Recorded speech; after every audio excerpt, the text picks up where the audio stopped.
ನನಗೆ ಸಹೋದರರು ಕೊಟ್ಟು 23ನೇ ವಾಕ್ಯದಲ್ಲಿ ಬರುವಂತ 23ನೇ ಅಧ್ಯಾಯದಲ್ಲಿ ಬರುವಂತ ಕೀರ್ತನೆ ಭಾಗದಲ್ಲಿ ಬರುವಂತ 3 ವಿಧವಾದ ರಕ್ಷಣೆಗಳನ್ನ ತಿಳಿಸ್ಲಿಕ್ಕೆ ಅವರು ಹೇಳಿದ್ರು. ನಾನು ಅದನ್ನೇ ಅವರಿಗೆ ನಾನು ಹೇಳಿದ್ದೆ. ಆದ್ರೆ 23ನೇ ಕೀರ್ತನೆ ಅನ್ನುವಾಗ ಅದ್ರ ಹಿನ್ನೆಲೆ ಸ್ವಲ್ಪ ಇದೆ. ಏನಂದ್ರೆ 1448 ಅಲ್ಲ 1227ರಲ್ಲಿ ನಿಮ್ಮೆಲ್ಲರಿಗೂ ಗೊತ್ತಿರುವಂತೆ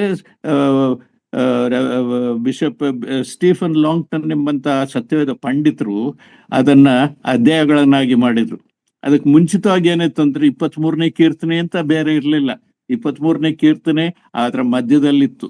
ಮತ್ತು ರಬ್ಬಿ ನೇದನ್ ಅನ್ನುವಂಥವ್ರು 1448ರಲ್ಲಿ ವಚನಗಳಾಗಿ ಮಾಡಿದ್ರು ಎಂಬುದಾಗಿ ನಮಗೆ ಗೊತ್ತಿದೆ. ಹೀಗಾಗಿ ನಾನು 23ನೇ ಕೀರ್ತನೆ ಹೇಳುವುದಕ್ಕಿಂತ ಮುಂಚಿತವಾಗಿ ಅದರ ಹಿನ್ನೆಲೆಗಳನ್ನ ನಾನು ಹೇಳುವಂಥದ್ದು. ಯಾಕೆಂದ್ರೆ ನಾನು ಹೆಚ್ಚಾಗಿ ಟ್ರೈನಿಂಗ್ ಕೊಡುವಂಥವನು, ಬೈಬಲ್ ಸ್ಟಡಿ ಕೊಡುವಂಥವನು. ಹೀಗಾಗಿ ಆ ಟ್ರೈನಿಂಗ್ ಕೊಡುವಾಗ ಅವರಿಗೆ ಅರ್ಥಗರ್ಭಿತ, ಯಾಕೆಂದ್ರೆ ಜ್ಞಾನೋಕ್ತಿಗಳು 2ನೇ ಅಧ್ಯಾಯ 10ನೇ ವಚನದಲ್ಲಿ ಬಹಳ ಸ್ಪಷ್ಟವಾಗಿದೆ. ದೇವರು ಸೊಲೊಮೋನನಿಗೆ ಜ್ಞಾನವನ್ನು, ತಿಳುವಳಿಕೆಯನ್ನು, ವಿವೇಕವನ್ನು ಅನುಗ್ರಹಿಸಿದನು ಎಂಬುದಾಗಿ. ನಾನು ಒಂದು ವೇಳೆ ಅವನು ಸೊಲೊಮೋನ್ನ ವಿಷಯವಾಗಿ ಪ್ರಸಂಗ ಮಾಡೋದಂದ್ರೆ 1-2 ಗಂಟೆ ಪ್ರಸಂಗ ಮಾಡ್ಬೋದು. ಆದ್ರೆ ವಿಷಯ ತಿಳಿಸ್ತೇನೆ. ನಮಗೆ ಜ್ಞಾನ ಬೇಕಾದಷ್ಟು ನಾವು ಪಡೆದಿದ್ದೇವೆ. ಸತ್ಯವೇದ ನಮಗೆ ಬಹಳ ಸುಲಭವಾಗಿ ಸಿಕ್ಕಿದೆ. ನಾವು ಯಾವಾಗ ಅಂದ್ರೆ ಅವಾಗ ತೆಗೆದು ಓದ್ಲಿಕ್ಕೆ ಸಾಧ್ಯ. ಸತ್ಯವೇದ ಇಲ್ಲದಂತ ಕಾಲದಲ್ಲಿ ಅದನ್ನ ಕೇಳುವಂತ ಮಹತ್ವವನ್ನ ಜನರಿಗೆ ಕೊಡಲ್ಪಟ್ಟಿತ್ತು. ಕೇಳುವಂತ ಈಗ ಉದಾಹರಣೆಗೆ ನಮಗೆ ಸತ್ಯವೇದ ಸುಲಭವಾಗಿ ಸಿಗ್ತದೆ, ಬೇಕಾದಷ್ಟು ದೇವರ ವಾಕ್ಯ ಕೇಳ್ತದೆ. ಆದ್ರೆ ಎಷ್ಟರ ಮಟ್ಟಿಗೆ ನಮ್ಮ ತಲೆಯಲ್ಲಿ ಅಥವಾ ನಮ್ಮ ಮೆದುಳಿನಲ್ಲಿ ಅಥವಾ ನಮ್ಮ ಮನಸ್ಸಿನಲ್ಲಿ ಅಥವಾ ನಮ್ಮ ತಲೆಯಲ್ಲಿ ಎಷ್ಟು ವಾಕ್ಯಗಳು ನೆನಪಿನಲ್ಲಿದೆ ಅನ್ನುವಾಗ ಯಾಕಂದ್ರೆ ನಾನು ಸೈಕಾಲಜಿ ಸ್ವಲ್ಪ ಓದಿರೋದ್ರಿಂದ ಹೀಗೆ ನೆನೆಸ್ತೇನೆ. ಮಾನವನಿಗೆ ನಾಲೆಡ್ಜ್ ಅಥವಾ ಜ್ಞಾನ ಎಂಬುದಾಗಿ ಹೇಳುವಂತ ವಿಷಯದಲ್ಲಿ ಬರೀ 40% ಮಾತ್ರ ತಲೆಗೆ ಬರುವಂಥದ್ದಲ್ಲ. ಅದಂದ್ರೆ ಏನಂದ್ರೆ ಮಾಹಿತಿ ಸಂಗ್ರಹ ಎಂಬುದಾಗಿ, ಓದುವಾಗ, ಬರೆಯುವಾಗ, ನೋಡುವಾಗ ಸಂಗ್ರಹ ಆಗುವಂಥದ್ದು ತಲೆಯಲ್ಲಿ. ಅದು 40% ಮಾತ್ರ ಅಂತೆ. ಮತ್ತೆ ತಿಳುವಳಿಕೆ ಎಂಬುದಾಗಿ ಹೇಳುವಾಗ ಅದು ಸ್ವಲ್ಪ ಹೆಚ್ಚಿನದಾಗಿ, ಅಥವಾ ಅದನ್ನ ಕುರಿತು ಆಸಕ್ತಿಯಿಂದ ನೋಡುವಾಗ ನಮಗೆ ಸುಮಾರು 70% ಬರ್ತದಂತೆ. ವಿವೇಕ ಎಂಬುದಾಗಿ ಹೇಳುವಾಗ ಅದು ನಾವು ಅನುಸರಿಸುವಂತ ಸುಮಾರು 4-5% ಮಾತ್ರ ನಾವು ಕಾರ್ಯರೂಪಕ್ಕೆ ತರಲಿಕ್ಕೆ ಸಾಧ್ಯ ಅಂತೆ. ಅದನ್ನ ಹೀಗೆ ಸೈಕಾಲಜಿ ಹೀಗೆ ವಿಂಗಡಿಸಿದ್ದಾರೆ: ನಾಲೆಡ್ಜ್, ವ್ಯಾಲ್ಯೂಸ್ ಅಂಡ್ ಸ್ಕಿಲ್ಸ್ ಎಂಬುದಾಗಿ. ಇದನ್ನು ಒಂದೊಂದಕ್ಕೂ ಬೇರೆ ಬೇರೆ ರೀತಿಯಲ್ಲಿ ನಾವು ಸತ್ಯವೇದಕ್ಕೆ ಹೋಲಿಸಬಹುದಾಗಿದೆ. ಏಕೆಂದ್ರೆ ಸತ್ಯವೇದದಿಂದ ಅದನ್ನು ತೆಗೆದಿರುವಂಥದ್ದು. ಇರಲಿ, ವಿಷಯಕ್ಕೆ ಬರ್ತೇನೆ. ಹಾಗಿದ್ರೆ ಈ ದಿವಸ 23ನೇ ಕೀರ್ತನೆಯನ್ನ ಪ್ರಾರಂಭ ಮಾಡ್ತೇನೆ. ಆದ್ರೆ ಎಲ್ಲಿವರೆಗೂ ಮೊದಲನೇ ವಚನ ನಾನು ಹೇಳ್ತೇನೆ ಅನ್ನೋ ಗೊತ್ತಿಲ್ಲ, ಸಮಯ ಆಗ್ತದೆ. ಆದ್ರೆ 23ನೇ ಕೀರ್ತನೆ ಎಂಬುದಾಗಿ ಹೇಳುವಾಗ ಅದು ಬರೀ 23ನೇ ಕೀರ್ತನೆ ಅಲ್ಲ, ಅದು ಒಂದು ಸಬ್ಜೆಕ್ಟ್. 22, 23, 24ನೇ ಕೀರ್ತನೆ ಒಂದು ಸಬ್ಜೆಕ್ಟ್, ಒಂದು ವಿಷಯ, ಪ್ರಧಾನವಾದಂತ ವಿಷಯ. ಈ ಪ್ರಧಾನ ವಿಷಯ ಏನಂದ್ರೆ, ಸತ್ಯದ ನಮ್ಮೆಲ್ಲರಿಗೂ ಗೊತ್ತಿದೆ, 5 ಪ್ರಾರಂಭದ ಕಾಂಡಗಳು ಅದು ದೇವರಿಂದ ನೇರವಾಗಿ ಕೊಡಲ್ಪಟ್ಟಿದ್ದು. ಅದರಲ್ಲೂ ಅರಣ್ಯಕಾಂಡ ಮತ್ತು ಧರ್ಮೋಪದೇಶ ಕಾಂಡ, ಯಾಜಕಾಂಡ, ಇದರಲ್ಲಿ ದೇವರು ತನ್ನನ್ನ ನಾನು ಎಂಬುದಾಗಿ, ನಾನು ಯೆಹೋವನು ನನಗೆ ಹೀಗಿರುವುದು, ದೇವರ ಪರಿಶುದ್ಧತ್ವ, ದೇವರ ಮಹತ್ವ ಇದನ್ನು ತಿಳಿಸ್ತಾನೆ. ನಾನು ಅದನ್ನು ವಿವರಿಸ್ಲಿಕ್ಕೆ ಹೋಗೋದಾದ್ರೆ ಅದೇ ಇಡೀ ದಿವಸ ಆಗ್ತದೆ. ಆದ್ರೆ ಅದಾದ ನಂತರ ಪ್ರವಾದಿಗಳ ಮುಖಾಂತರವಾಗಿ ಬರುವಾಗ, ಯೆಹೋಶುವನಿಂದ ಮುಂದೆ ಬರುವಾಗ 34 ಪುಸ್ತಕಗಳಲ್ಲಿ ಪ್ರವಾದಿಗಳು ಅಥವಾ ದೇವರ ಸೇವಕರುಗಳು ಅಥವಾ ರಾಜರುಗಳು ಅಥವಾ ಅವರು ಯೆಹೋವನು ಹೀಗೆ ಹೇಳಿದನು ಎಂಬುದಾಗಿ ಯೆಹೋವನನ್ನ ತೋರಿಸುತ್ತಾ ಹೇಳುವಂಥದ್ದು. ಮೊದಲನೇ 5 ಅಧ್ಯಾಯದಲ್ಲಿ ನಾನೇ ಯೆಹೋವನು ಎಂಬುದಾಗಿ ದೇವರು ತನ್ನ ಪರಿಶುದ್ಧತ್ವವನ್ನ, ತನ್ನ ಮಹತ್ವವನ್ನು, ತನ್ನ ಸರ್ವಾಧಿಕಾರವನ್ನು ತಿಳಿಸ್ತಾನೆ. ಆದ್ರೆ ಬೇರೆದ್ರಲ್ಲಿ ಮಲಾಕಿಯ ಗ್ರಂಥದವರೆಗೂ ದೇವರು ಹೀಗೆ ಹೇಳಿದನು ಎಂಬುದಾಗಿ ಬೇರೆ ಬೇರೆ ರೀತಿಯಲ್ಲಿ ತಿಳಿಸುತ್ತಾರೆ. ಅಂದ್ರೆ ಪ್ರವಾದಿಗಳು ಬೇರೆ ಬೇರೆ ಕಡೆಯಿಂದ, ಇಸ್ರಾಯೇಲ್ನಿಂದ, ಯಹೂದದಿಂದ, ಬೇರೆ ಬೇರೆ ಕಡೆಯಿಂದ ತಿಳಿಸುವಂಥದ್ದು. ಆದ್ರೆ ಹೊಸ ಒಡಂಬಡಿಕೆಯಲ್ಲಿ ಬರುವಾಗ ನಾವು ದೇವರನ್ನ ನಾವು ಅನುಭವಿಸ್ತೇವೆ. ಉದಾಹರಣೆಗೆ ನಾವು ಇನ್ನೂ ಕ್ಲುಪ್ತವಾಗಿ ಹೇಳುವುದಾಗಿದ್ರೆ, ಕೃಪೆ ಎಂಬಂತ ಶಬ್ದ ಹಳೆ ಒಡಂಬಡಿಕೆಯಲ್ಲಿ ದೇವರೇ ನಮಗೆ ಕೃಪೆ ಕೊಡು ಎಂಬುದಾಗಿ ಬೇಡಿಕೊಳ್ಳುವುದೇ ಹೆಚ್ಚಿನ ಭಾಗ ಇದೆ. ಆದ್ರೆ ಹೊಸ ಒಡಂಬಡಿಕೆಯಲ್ಲಿ ನಮ್ಮ ಕರ್ತನಾದ ಯೇಸು ಕ್ರಿಸ್ತನ ಕೃಪೆ ನಮ್ಮಲ್ಲಿದೆ ಎಂಬುದಾಗಿ ಬರ್ತದೆ. ಯಾಕೆ ಅಂದ್ರೆ ಹೊಸ ಒಡಂಬಡಿಕೆಯಲ್ಲಿ, ಹಳೆ ಒಡಂಬಡಿಕೆಯಲ್ಲಿ ದೇವರ ಮಹಾ ಯೋಜನೆಯಾದ ರಕ್ಷಣೆ ಕುರಿತಾಗಿ, ಯೇಸು ಕ್ರಿಸ್ತನ ಕುರಿತಾಗಿ, ಪವಿತ್ರಾತ್ಮನ ಕುರಿತಾಗಿ ಅದನ್ನ ವಿವರಿಸ್ತಾ ಬರ್ತಾ ಇದ್ದಾನೆ. ಆದ್ರೆ ನಾವು ಕೇಳುವಾಗ, ನಾವು ನೋಡುವಾಗ, ಅದನ್ನ ಅರ್ಥ ಮಾಡಿಕೊಳ್ಳುವಾಗ, ಅದನ್ನ ನಾವು ವಿಶ್ಲೇಷಣೆ ಮಾಡುವಾಗ ನಾವು ಬರೀ ಮೂಢನಂಬಿಕೆಯಿಂದ ಓದುವಂಥದ್ದಲ್ಲ, ಅದರ ಹಿನ್ನೆಲೆಗಳನ್ನೆಲ್ಲ ತಿಳಿದು ಮಾಡುವ ಹೆಚ್ಚಿನ ರೀತಿಯಲ್ಲಿ ತಲೆಗೆ ಬರ್ತದೆ. ನಾವು ಟ್ರೈನಿಂಗ್ ಕೊಡುವಾಗ ನಾವು ಅದನ್ನ ಬಹಳ ಸ್ಪಷ್ಟವಾಗಿ ನಾವು ತಿಳಿಸ್ತೇವೆ. ಹಾಗಿದ್ರೆ 3 ವಿಧವಾದಂತಹ ರಕ್ಷಣೆಗಳು ಎಂಬುದಾಗಿ ಹೇಳುವಾಗ, ನಾವು ಈಗಾಗಲೇ ವಿಶ್ವಾಸಿಗಳಾದಂಥ ನಾವು, ದೇವರ ಸೇವಕರಾದಂಥ ನಾವು ಅದನ್ನ ಬಹಳ ಕಡೆ ಹೇಳಿದ್ದೇವೆ, ನಮ್ಗೆ ಅನುಭವ ಇದೆ. ಆದ್ರೆ ಪದೇ ಪದೇ ನಾವು ಅದನ್ನು ಹೇಳ್ಬೇಕಾ, ರಕ್ಷಣೆ ಕುರಿತಾಗಿ ನಾವು ಹೇಳ್ಬೇಕಾ ಎಂಬುದಾಗಿ ನೋಡುವಾಗ ದೇವರ ವಾಕ್ಯದಲ್ಲಿ ಹೀಗೆ ಹೇಳ್ತದೆ. ಏನಂದ್ರೆ ಮೇಲಿಂದ ಮೇಲೆ, ಅದು ರೋಮಾಪುರದವ್ರಿಗೆ ಬರ್ತವೆ 11ನೇ ಅಧ್ಯಾಯದಲ್ಲಿದೆ. ಇಂಗ್ಲಿಷ್ ನಲ್ಲಿ ಬಹಳ ಸ್ಪಷ್ಟವಾಗಿದೆ. The faith cometh by hearing and hearing the word of God. ದೇವರ ವಾಕ್ಯವನ್ನ ಮೇಲಿಂದ ಮೇಲೆ ನಾವು ಕೇಳ್ತಾ ಹೋಗುವಾಗ ನಮ್ಮ ದೃಢ ಆಗ್ತದಂತೆ ನಮ್ಮ ನಂಬಿಕೆ. ನನ್ನ ಒಂದು ಉದ್ದೇಶ ಹೀಗಿದೆ, ನಿಮ್ಮೆಲ್ಲರಿಗೆ ನಾನು ಹೊಸದಾಗಿ ಹೇಳುವಂಥದ್ದಿಲ್ಲ, ನೀವೆಲ್ಲರೂ ತಿಳಿದಂಥವ್ರು. ಆದ್ರೆ ನಾನು ಹೇಳುವಂಥದ್ದು, ನಾನು ದೇವರ ಮಧ್ಯದಲ್ಲಿ ದೇವರ ಹತ್ರ ಕೇಳ್ತಾ ಇದ್ದೀನಿ. 57 ವರ್ಷಗಳು ದೇವರ ಸೇವೆಯನ್ನು ಮಾಡ್ತಾ ವಿಶೇಷವಾಗಿ ಮಕ್ಕಳನ್ನ ಸಂಧಿಸುವಂತ ಕಾರ್ಯಕ್ಕೆ ದೇವರು ನನ್ನನ್ನು ನಡೆಸ್ತಾನೆ. ಅದಕ್ಕಾಗಿ ವಿಶೇಷವಾದಂತ ನಾವು ವಿದ್ಯಾಭ್ಯಾಸ ಮಾಡಿ ಅದು ವಿಶೇಷವಾದ ತರಬೇತಿಯನ್ನು ಹೊಂದಂತಾಯ್ತು. ಮತ್ತೆ ಅದೇ ಸಮಯದಲ್ಲಿ ಬಹಳ ಕಠಿಣವಾದಂತ ಪ್ರದೇಶಗಳಲ್ಲಿ ನಾನು ಸೇವೆ ಮಾಡಿದೆ. ಸುಮಾರು 30 ವರ್ಷ ಈ ಕಳ್ಳಕಾಕರ ಮಧ್ಯದಲ್ಲಿದ್ದೆ. ನಿಮಗೆ ಗೊತ್ತಿದೆ, ದಂಡುಪಾಳ್ಯ ಕಳ್ಳರು ಎಂಬುದಾಗಿ ಅವರ ಮಧ್ಯದಲ್ಲಿ ಸ್ವಲ್ಪ ಕಾರ್ಯ ಮಾಡಿದೆ. ಇಲ್ಲಿ ಹೂವಿನ ಹಡಗಲ್ಲಿ ಎಂಬಂತ ಸ್ಥಳದಲ್ಲಿ, ಮತ್ತೆ ಬೇರೆ ಬೇರೆ ಕಡೆ ಲಂಬಾಣಿಗಳ ಮಧ್ಯದಲ್ಲಿ ನಾನು ಸಭೆಗಳಲ್ಲಿ ಸೇವೆ ಮಾಡಿ, ತುಂಗಭದ್ರಾ ನದಿಯಲ್ಲಿ ಒಂದು 25 ಜನರಿಗೆ ಬ್ಯಾಪ್ಟಿಸಮ್ ದೀಕ್ಷಾಸ್ನಾನ ಕೊಡ್ಲಿಕ್ಕಾಯ್ತು. ಮತ್ತೆ ಇನ್ನು ಹುಣಸೂರ್ ಹತ್ರ ಬರುವಾಗ ಹಕ್ಕಿ ಪಿಕ್ಕಿ ಅವ್ರ ಹತ್ರ ಕೆಲಸ ಮಾಡುವಂತಾಯ್ತು. ಹೀಗೆ ಥಾಟ್ಸ್ ಏನೋ ಹೇಳ್ತಾ ಇದ್ರು. ಇಲ್ಲ ಏನಂದ್ರೆ ಇನ್ನು ಗಟ್ಟಿಗೆ ಹೇಳ್ಬೇಕಾ? ಕೇಳಿಸ ನಾನು ಹೇಳುವಂಥದ್ದು? ದಯಮಾಡಿ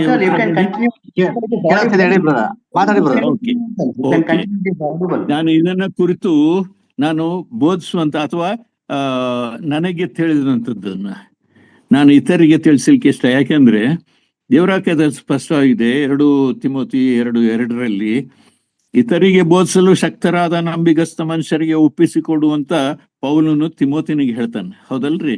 ನಾನು ಅದನ್ನ ತೆಗೆದು ಹೇಳಕ್ಕಾಗ ನನ್ನ ಕಣ್ಣು ಸ್ವಲ್ಪ ಸರಿಗೆ ಸ್ಪಷ್ಟವಾಗಿ ಕಾಣ್ತಾ ಇಲ್ಲ. ಮತ್ತೆ ಅದನ್ನ ಅವನ ಉದ್ದೇಶ ಇತರಿಗೆ ಬೋಧಿಸಬೇಕು ಎಂಬುದಾಗಿ ದೇವರ ಇದೇ ಒಂದು ಭಾರವನ್ನು, ಹೃದಯ ಭಾರವನ್ನು ನನಗಿಟ್ಟಿದ್ದಾನೆ. ಮಕ್ಕಳ ಸೇವೆ ಮಾಡುವಾಗ ಬರೀ ಈ ದಿವಸಗಳಲ್ಲಿ ಮಕ್ಕಳ ಸ್ಥಿತಿ ಹೇಗಿದೆ ಅಂದ್ರೆ, ಬರೀ ಹಾಡನ್ನ ಅಥವಾ ಬರೀ ಇತರ ಕಾರ್ಯಗಳಲ್ಲೇ ಮಕ್ಕಳ ಸಂಡೇ ಸ್ಕೂಲ್ ಎಂಬುದಾಗಿದೆ ಅಥವಾ ಮಕ್ಕಳ ಸೇವೆ ಎಂಬುದಾಗಿದೆ. ಆದರೆ ಆಳವಾದಂತ ಸತ್ಯತೆ ಮಕ್ಕಳಿಗೆ ಚಿಕ್ಕಂದ್ರಿಂದ ಬೋಧಿಸ್ಬೇಕಂತೆ. ಈ 4 ವರ್ಷದ ಒಳಗಿನ ಮಕ್ಕಳಿಗೆ ಮೇಲಿಂದ ಮೇಲೆ ಅದಕ್ಕೆ ಸ್ಪಷ್ಟವಾಗಿ ಯೆಶಾಯನ ಗ್ರಂಥದಲ್ಲಿ ಅರ್ಟಿಕೊಳ್ಳುವಂಥವ್ರಿಗೆ ಇವನು ಯಾರಿಗೆ ಜ್ಞಾನವನ್ನು ಬೋಧಿಸ್ತಾನೆ, 28ನೇ ಅಧ್ಯಾಯದ 9ನೇ ವಚನ, ಇವನು ಯಾರಿಗೆ ಬೋಧಿಸ್ತಾನೆ, ಯೆಹೋವನ ಮಾತನ್ನು ತಿಳಿಯಪಡಿಸ್ತಾನೆ, ಯಾರಿಗೆ ತಿಳಿಯಪಡಿಸ್ತಾನೆ? ಮೊಲೆ ಬಿಟ್ಟ ಕೂಸುಗಳಿಗೋ, ಎದೆ ಬಿಟ್ಟ ಮಕ್ಕಳಿಗೋ, ಆಜ್ಞೆ ಮೇಲೆ ಆಜ್ಞೆ, ಆಜ್ಞೆ ಮೇಲೆ ಆಜ್ಞೆ, ಸೂತ್ರದ ಮೇಲೆ ಸೂತ್ರ, ಸೂತ್ರದ ಮೇಲೆ ಸೂತ್ರ, ಇಲ್ಲಿ ಸ್ವಲ್ಪ ಅಲ್ಲಿ ಸ್ವಲ್ಪ ಹರಟಿಕೊಳ್ತಾರಂತೆ ಜನರು. ಆ ದಿವಸಗಳಾಗಿದೆ ಈಗ. ಯಾಕಂದ್ರೆ ಎಲ್ಲೂ ಸ್ಪಷ್ಟವಾಗಿ ರಕ್ಷಣೆ ಕುರಿತಾಗಿ ಅಥವಾ ಪ್ರಾರಂಭಿಕ ಕುರಿತಾಗಿ ಯಾರು ಹೇಳ್ತಾ ಇಲ್ಲ. ಬರೀ ಅವರಿಗೆ ಮನರಂಜಿಸುವಂತ ಕಥೆಗಳ ಮುಖಾಂತರವಾಗಿ ಹೇಳ್ತಾ ಇದ್ದಾರೆ. ಮತ್ತೆ ಅದಕ್ಕೆ ಉತ್ತರ ಏನಂದ್ರೆ, ಯೆಹೋವನ ಮಾತು ಹೀಗಿರಲು, ಯೆಹೋವನ ಮಾತು ಆಜ್ಞೆ ಮೇಲೆ ಆಜ್ಞೆ, ಆಜ್ಞೆ ಮೇಲೆ ಆಜ್ಞೆ, ಸೂತ್ರದ ಮೇಲೆ ಸೂತ್ರ, ಸೂತ್ರದ ಮೇಲೆ ಸೂತ್ರ, ಇಲ್ಲಿ ಸ್ವಲ್ಪ ಅಲ್ಲಿ ಸ್ವಲ್ಪ ಎಂಬುದಾಗಿ ಅವರಿಗೆ ಪರಿಣಮಿಸ್ತದೆ ಅಂತೆ. ಆದ್ರೆ ದೇವರು ನಮಗೆ ಕೊಟ್ಟಿರುವಂಥದ್ದು ಮಕ್ಕಳಿಗೆ, ಮಕ್ಕಳ ಒಂದು ಸ್ಥಿತಿಯಲ್ಲಿ 4 ವರ್ಷಕ್ಕೆ ನಾವು ರಕ್ಷಣೆ ಕುರಿತಾಗಿ ಹೇಳ್ಬೇಕಂತೆ. ಅದಕ್ಕಾಗಿ ನಾವು ಮಕ್ಕಳ ಒಂದು ಇದರಲ್ಲಿ ಮಕ್ಕಳಿಗೆ ಹೇಳುವಾಗ ಅಥವಾ ಸುವಾರ್ತೆ ಹೇಳುವಾಗ ಸುವಾರ್ತೆ ಕೂಡ ಹೇಳಬೇಕು, ಗಾಸ್ಪೆಲ್ ಕೂಡ ಹೇಳಬೇಕು ಸ್ಪಷ್ಟವಾಗಿ. ಅದೇ ಸಮಯದಲ್ಲಿ ಕ್ರಿಸ್ತಿಯ ಬೆಳವಣಿಗೆ ಕೂಡ ವಿಷಯಗಳು ಹೇಳಬೇಕು. ಇವೆರಡನ್ನು ನಮ್ಮ ಕಥೆಗಳಲ್ಲಿ ಅಥವಾ ನಮ್ಮ ಪಾಠಗಳಲ್ಲಿ ತಿಳಿಸ್ಬೇಕು ಎಂಬುದಾಗಿ. ನಾನು ನಿಮಗೆ ಪಾಠವನ್ನು ಹೇಳಲಿಕ್ಕೆ ಬರಲಿಲ್ಲ, ಆದ್ರೆ ನಿಮಗೆ ಕೆಲವರಿಗಾದ್ರೂ ಅರ್ಥ ಆದ್ರೆ ನೀವು ಇತರಿಗೆ ಹೇಳುವಾಗ ಆ ವಿಷಯವನ್ನ ನೀವು ಹೇಳುವುದಾಗಿದ್ರೆ ಅವರು ಕೂಡ ಅನೇಕ ಮಕ್ಕಳನ್ನ ಕರ್ತನ ಬಳಿಗೆ ನಡೆಸಬಹುದು ಎಂಬುದಾಗಿ. ಮಕ್ಕಳಿಗೆ ಬೇಡ, ಮಕ್ಕಳ ವಿಷಯದಲ್ಲಿ ನಾನು ಇನ್ನೊಂದು ಸಾರಿ ಹೇಳ್ತೇನೆ, ನಾನು ಮುಂದುವರಿಸ್ತೇನೆ. 22, 23, 24 ಕೀರ್ತನೆ ಎಂಬುದಾಗಿ ಹೇಳುವಾಗ ನಾನು ಬೇರೆ ಬೇರೆ ರೀತಿಯಲ್ಲಿ ಹೇಳಿದೆ. ದೇವರ ವಾಕ್ಯದಲ್ಲಿ ಯೇಸು ಸ್ವಾಮಿ ಹೇಳಿದ್ದು ಮತ್ತೆ ಸುವಾರ್ತೆಗಳನ್ನು ನಾವು ಕೇಳಿದ ಅನೇಕ ಉದಾಹರಣೆಗಳನ್ನ ದೇವರು ಹೇಳಿದ್ರು, ಯೇಸು ಸ್ವಾಮಿ ಹೇಳಿದ್ರು. ಅನೇಕ ಸಾಮ್ಯಗಳು ವಸ್ತುಗಳ ಮುಖಾಂತರವಾಗಿ ಅಥವಾ ಕಥೆಗಳ ಮುಖಾಂತರವಾಗಿ ಹೇಳಿದ್ರು. ನಾನು ಹೀಗಾಗಿ ಅನೇಕ ಕಥೆಗಳನ್ನ ನಾನು ಮಾಡಿದೆ. ನಾನು 22 ವರ್ಷ ನಾನು ತುತ್ತುಗಳು ಎಂಬಂತ ಪತ್ರಿಕೆ ಮಾಡ್ತಾ ಇದ್ದೆ. ಇಡೀ ಕರ್ನಾಟಕದಲ್ಲಿ ಮಾತ್ರ ಅಲ್ಲ, ಫಾರಿನ್ಗಳು ಕೂಡ ಹೋಗ್ತಾ ಇತ್ತದು. ಅದರಲ್ಲಿ ನನ್ನ ಉದ್ದೇಶ ಏನಂದ್ರೆ ಮಕ್ಕಳ ಒಂದು ಸ್ಥಿತಿಗೆ ಹೇಗೆ ಹೇಳ್ಬೇಕು ಎಂಬುದಾಗಿ ಕಥೆಗಳ ಮುಖಾಂತರವಾಗಿ, ಚಿಕ್ಕ ಚಿಕ್ಕ ಹಾಡುಗಳ ಮುಖಾಂತರವಾಗಿ ಅವರಿಗೆ ಸುವಾರ್ತೆಯನ್ನ ನಾನು ತಿಳಿಸ್ತಾ ಇದ್ದೆ. ಅದೇ ಸಮಯದಲ್ಲಿ ಕ್ರಿಸ್ತಿಯ ಬೆಳವಣಿಗೆ ಕೂಡ ತಿಳಿಸ್ತಾ ಇದ್ದೆ. ಇರ್ಲಿ, ನನ್ನ ಇಂಟ್ರಡಕ್ಷನ್ ಹೇಳುವುದಾಗಿದ್ರೆ ನನಗೆ ಸಮಯ ಇಲ್ಲ. ಇನ್ನೊಮ್ಮೆ ನಾನು ಅದನ್ನು ಪ್ರತ್ಯೇಕವಾಗಿ ನಾನು ನಿಮಗೆ ತಿಳಿಸ್ಲಿಕ್ಕೆ ಇಷ್ಟಪಡ್ತೇನೆ. ಒಂದು ನೆನಪಿಗೆ ಇಡಿ, ನಿಮ್ಮಲ್ಲಿ ಕೇಳಿಕೊಳ್ಳುವುದೇನೆಂದ್ರೆ, ನಿಮಗೆ ಗೊತ್ತಿಲ್ಲ ಎಂಬುದಾಗಲ್ಲ, ಗೊತ್ತಿರುವಂತ ವಿಷಯಗಳನ್ನ ಸ್ಪಷ್ಟವಾಗಿ ತಿಳಿಸ್ಬೇಕು ಎಂಬುದಾಗಿ. ನಾನು ಅದಕ್ಕೆ ಹೀಗೆ ಮಾಡಿದೆ. ನಿಮಗೆ ಎಷ್ಟು ಜನರಿಗೆ ಇದು ಕಾಣ್ತದೆ ಗೊತ್ತಿಲ್ಲ. ಸತ್ಯವೇದದಲ್ಲಿ ನಾವು ಹೇಳುವಾಗ ಮೊದಲನೇದಾಗಿ ಇದು ಉಲ್ಟಾ ಪಲ್ಟ ಕಾಣ್ತದೇನೋ, ಆದ್ರೆ ನಾನು ಅದನ್ನ ವಿವರವಾಗಿ ಆಸಕ್ತಿ ಇರೋರಿಗೆ ನಾನು ಕಳಿಸ್ಕೊಡ್ತೇನೆ.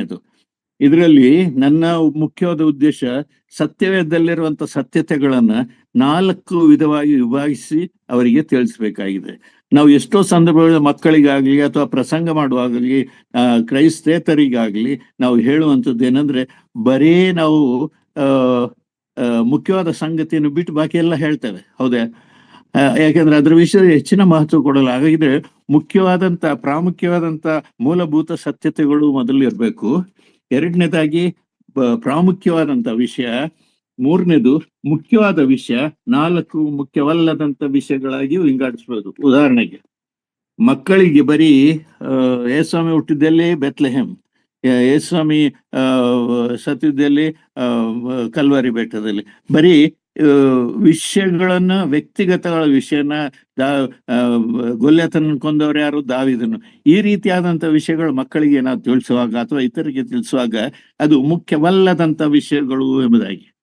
ಹಾಗಿದ್ರೆ ಪ್ರಾರಂಭಿಕವಾದಂತಹ ಮೂಲಭೂತ ಸತ್ಯತೆಗಳು ಎಂದರೆ ಅಸ್ಥಿವಾರದ ಕಲ್ಲುಗಳು, ಅಸ್ಥಿವಾರದ ಸತ್ಯತೆ ಎಂಬುದಾಗಿ. ಏನು ಅಸ್ಥಿವಾರ? ನಾವು ಸ್ಪಷ್ಟವಾಗಿ ಹೇಳ್ತೇವೆ, ಯೆಶಾಯನ ಗ್ರಂಥದಲ್ಲಿ ಹೀಗಿದೆ, ಹಾಕಬೇಕೆಂದಿರುವ ಅಸ್ಥಿವಾರವನ್ನು ದೇವರು ಮೊದಲೇ ಹೇಳಿದ್ರು. ಉದಾಹರಣೆಗೆ 28ನೇ ಅಧ್ಯಾಯ ಬಹಳ ಸ್ಪಷ್ಟವಾಗಿ ಹೇಳುವಂಥದ್ದು, ಈಗೋ ಪರೀಕ್ಷಿತವಾಗಿಯೂ ಮಾನ್ಯವಾಗಿ ಇರುವ ಮೂಲೆಗಲ್ಲನ್ನ ಅಸ್ಥಿವಾರವಾಗಿ ನಾನು ಇಡುತ್ತೇನೆ, ಭರವಸೆ ಬಿಡುವನು ಆತುರ ಪಡನು. ಮುಖ್ಯವಾದಂತ ಮೂಲಭೂತ ಸತ್ಯತೆಗಳನ್ನ ಅಥವಾ ಫೌಂಡೇಶನ್ ಅಥವಾ ಅದನ್ನ ಪ್ರಾಮುಖ್ಯವಾಗಿ ನಾವು ತಿಳಿಸ್ಬೇಕು ಎಂಬುದಾಗಿ. ಅದರಲ್ಲಿ 3 ವಿಷಯಗಳನ್ನು ತಿಳಿಸ್ತಾರೆ. ಏನಂದ್ರೆ, ಪ್ರಾರಂಭವಾದಂತ ಮುಖ್ಯವಾದಂತ ಸತ್ಯಾರ್ಥಗಳು ರಕ್ಷಣೆ, ಎರಡನೇದು ಕೃಪೆ, ಮೂರನೇದು ಮಾನಸಾಂತರ. ಇದು 3 ಬಹಳ ಪ್ರಾಮುಖ್ಯ, ಒಂದಕ್ಕೊಂದು ಅನ್ವಯಿಸಿಕೊಂಡು ಅಂಟಿಕೊಳ್ಳುವಂತ ವಿಷಯ. ಇದನ್ನ ಪ್ರಾಮುಖ್ಯವಾಗಿ ನಾವು ಸುವಾರ್ತೆಯಲ್ಲಿ ನಾವು ತಿಳಿಸ್ಬೇಕು ಎಂಬುದಾಗಿ ನಾನು ಟೀಚ್ ಮಾಡ್ತೇನೆ. ಸತ್ಯತೆಗಳು ರಕ್ಷಣೆ ಎಂಬುದಾಗಿ ಹೇಳುವಾಗ ರಕ್ಷಣೆ ಕುರಿತಾಗಿ ನಾನು ಮುಂದೆ ತಿಳಿಸ್ತೇನೆ. ಕೃಪೆ ಎಂಬುದಾಗಿ ಹೇಳುವಾಗ ನಾನು ಮೊದಲೇ ಹೇಳಿದಂತೆ, ಕೃಪೆ ಕೊಡು ಸ್ವಾಮಿ, ಕೃಪೆ ಕೊಡು ಸ್ವಾಮಿ ಅಂತ ಹಳೆ ಒಡಂಬಡಿಕೆಯಲ್ಲಿ ಕೇಳ್ತಾ ಇದ್ರು. ಆದ್ರೆ ಯೇಸು ಕ್ರಿಸ್ತನ ಮುಖಾಂತರವಾಗಿ ನಮಗೆ ಕೃಪೆ ಸಿಕ್ಕಿದ್ದರಿಂದ ನಮಗೆ ಮಾರ್ಗವಾಯಿತು. ಅದನ್ನು ಕೂಡ ನಾವು ಮುಂದೆ ಪಾಠ ಮಾಡುವಾಗ ನಾನು ತಿಳಿಸ್ತೇನೆ. ಎರಡನೇದು ವೆರಿ ಇಂಪಾರ್ಟೆಂಟ್ ಅಥವಾ ಬಹಳ ಪ್ರಾಮುಖ್ಯವಾದಂತಹ ಸತ್ಯತೆಗಳೇನಂದ್ರೆ, ಸತ್ಯವೇದ ಮತ್ತು ಪ್ರಾರ್ಥನೆ, ಪವಿತ್ರಾತ್ಮ, ಸಾಕ್ಷಿ ಮತ್ತು ಸೇವೆ. ಇದು ಪ್ರಾಮುಖ್ಯವಾದಂತ ವಿಷಯಗಳು. ಮತ್ತು ಇದರಲ್ಲಿ ಪ್ರಾರ್ಥನೆ, ಸತ್ಯವೇದ ಓದಬಾರ್ದು ಅಂತಲ್ಲ, ರಕ್ಷಣೆ ಕುರಿತಾಗಿ ಅದು ಪ್ರಾಮುಖ್ಯವಾದದ್ದು. ಇದರಲ್ಲಿ ಅಸ್ಥಿವಾರದ ಸತ್ಯತೆ, ಪ್ರಾಮುಖ್ಯವಾದಂತ ಸತ್ಯತೆ ಎಂಬುದಾಗಿ ಹೇಳುವಾಗ ಈ 4 ಬರೀ ಮುಖ್ಯವಾದಂತ ಸತ್ಯತೆಗಳು ಏನಂದ್ರೆ ಸಭೆಯ ಸಿದ್ಧಾಂತಗಳು, ಕ್ರಮಗಳು, ಆಚರಣೆಗಳು, ಆಡಳಿತ, ಇವೆಲ್ಲ ಸಭೆ. ಇದು ಮುಖ್ಯವಾದದ್ದು. ಮುಖ್ಯವಲ್ಲದಂತ ಸತ್ಯತೆಗಳು ಯಾವುದು ಅಂದ್ರೆ ವ್ಯಕ್ತಿ ಮತ್ತು ಸ್ಥಳದ ಹೆಸರು, ಮತ್ತು ಕಾಲ, ಹಿನ್ನೆಲೆ, ಇವು ಸತ್ಯತೆಗಳೇ. ಆದ್ರೆ ಮುಖ್ಯವಲ್ಲದಂತ ಸತ್ಯತೆಗಳು. ಆದ್ರೆ ಈ ದಿವಸಗಳಲ್ಲಿ ಏನಾಗಿದೆ, ಎಷ್ಟೋ ವಿಶ್ವಾಸಿಗಳ ಸಭೆಗಳಲ್ಲ, ಎಲ್ಲಾ ಕಡೆ ಕರ್ನಾಟಕದಲ್ಲಿ ಎಲ್ಲಾ ವಿಶ್ವಾಸಿಗಳ ಸಭೆಗೆ ಹೋಗಿದ್ದೇನೆ, ಬೇರೆ ಸಭೆಗಳಿಗೂ ಹೋಗಿದ್ದೇನೆ. ಅವರು ಹೇಳುವಂಥದ್ದು ಮುಖ್ಯವಲ್ಲದಂತ ಸತ್ಯತೆಗಳನ್ನೇ ಹೆಚ್ಚಾಗಿ ಅವರು ಹೇಳ್ತಾ ಇದ್ದಾರೆ. ಅಸ್ಥಿವಾರದ ಸತ್ಯತೆಗಳು ಹೇಳ್ತಾರೆ. ಉದಾಹರಣೆಗೆ ಆ ಜಾಣ ಬಂಡೆ ಮೇಲೆ ಮನೆ ಹಾಡಾಡ್ತಾರೆ. ಆ ಜಾಣ ಬಂಡೆ ಮೇಲೆ ಕಟ್ಟಿದ, ಮಳೆ ಬಂತು ಬರಬರನೆ, ಮಳೆ ಬಂತು ನೀರು ಏರಿತು, ಅಷ್ಟಕ್ಕೆ ನಿಲ್ಲಿಸ್ತಾರೆ. ಮುಂದೆ ಅದು ಮಳೆ ಬಿದ್ದು ಮನೆ ಬಿದ್ದು ಹೋಯ್ತು ಎಂಬುದಾಗಿ. ಅದ್ರ ಮುಂದೆ ಕ್ರಿಸ್ತೇಸು ಬಂಡೆ ಮೇಲೆ ಮನೆ ಕಟ್ಟುವ ಎನ್ನುವಂತ ಸತ್ಯಾರ್ಥವನ್ನ ಅವರು ಅಸ್ಥಿವಾರದ ಕಲ್ಲನ್ನ ಹಾಕುತ್ತಾ ಇಲ್ಲ. ಬಹಳ ಕಡೆ ಆಗ್ತಾ ಇಲ್ಲ ವಿಶ್ವಾಸಿಗಳ ಸಭೆಗಳು. ಎಷ್ಟೋ ಕಡೆಯಲ್ಲಿ ನಾವು ಉದಾಹರಣೆಗೆ ಬೇಕಾದಷ್ಟು ಒಂದೊಂದಕ್ಕೂ ಸಾಕಷ್ಟು ನಾನು ಉದಾಹರಣೆಯನ್ನು ಹೇಳಬಲ್ಲೆ. ಅದಕ್ಕಾಗಿ ಈ ಉದಾಹರಣೆಗಳಿಗಾಗಿಯೇ ಒಂದು ಪುಸ್ತಕವನ್ನು ನಾನು ಮಾಡಿದೆ.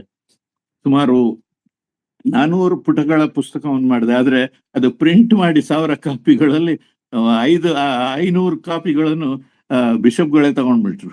ಇನ್ನು ಎಲ್ಲಾ ಬುಕ್ ಶಾಪ್ಗಳಲ್ಲಿ ನಾನು ಕೊಟ್ಟೆ. ಯಾಕಂದ್ರೆ ನಾನು ಮಾಡುವಂಥದ್ದು ಇಂಡಿಪೆಂಡೆಂಟ್, ಅಥವಾ ಯಾರ ಮೇಲೂ ಆತುಕೊಳ್ಳದೆ ನಂಬಿಕೆ ಜೀವಿತದಲ್ಲಿ ಮಾಡುವಂಥದ್ದು. ಅದು ಹೇಗೆ ಅಂದ್ರೆ, ನಾನು ಬಿನ್ನಿಸ್ನಲ್ಲಿ ಅಥವಾ ಒಂದು ದೊಡ್ಡ ಉದ್ಯೋಗದಲ್ಲಿದ್ದೆ.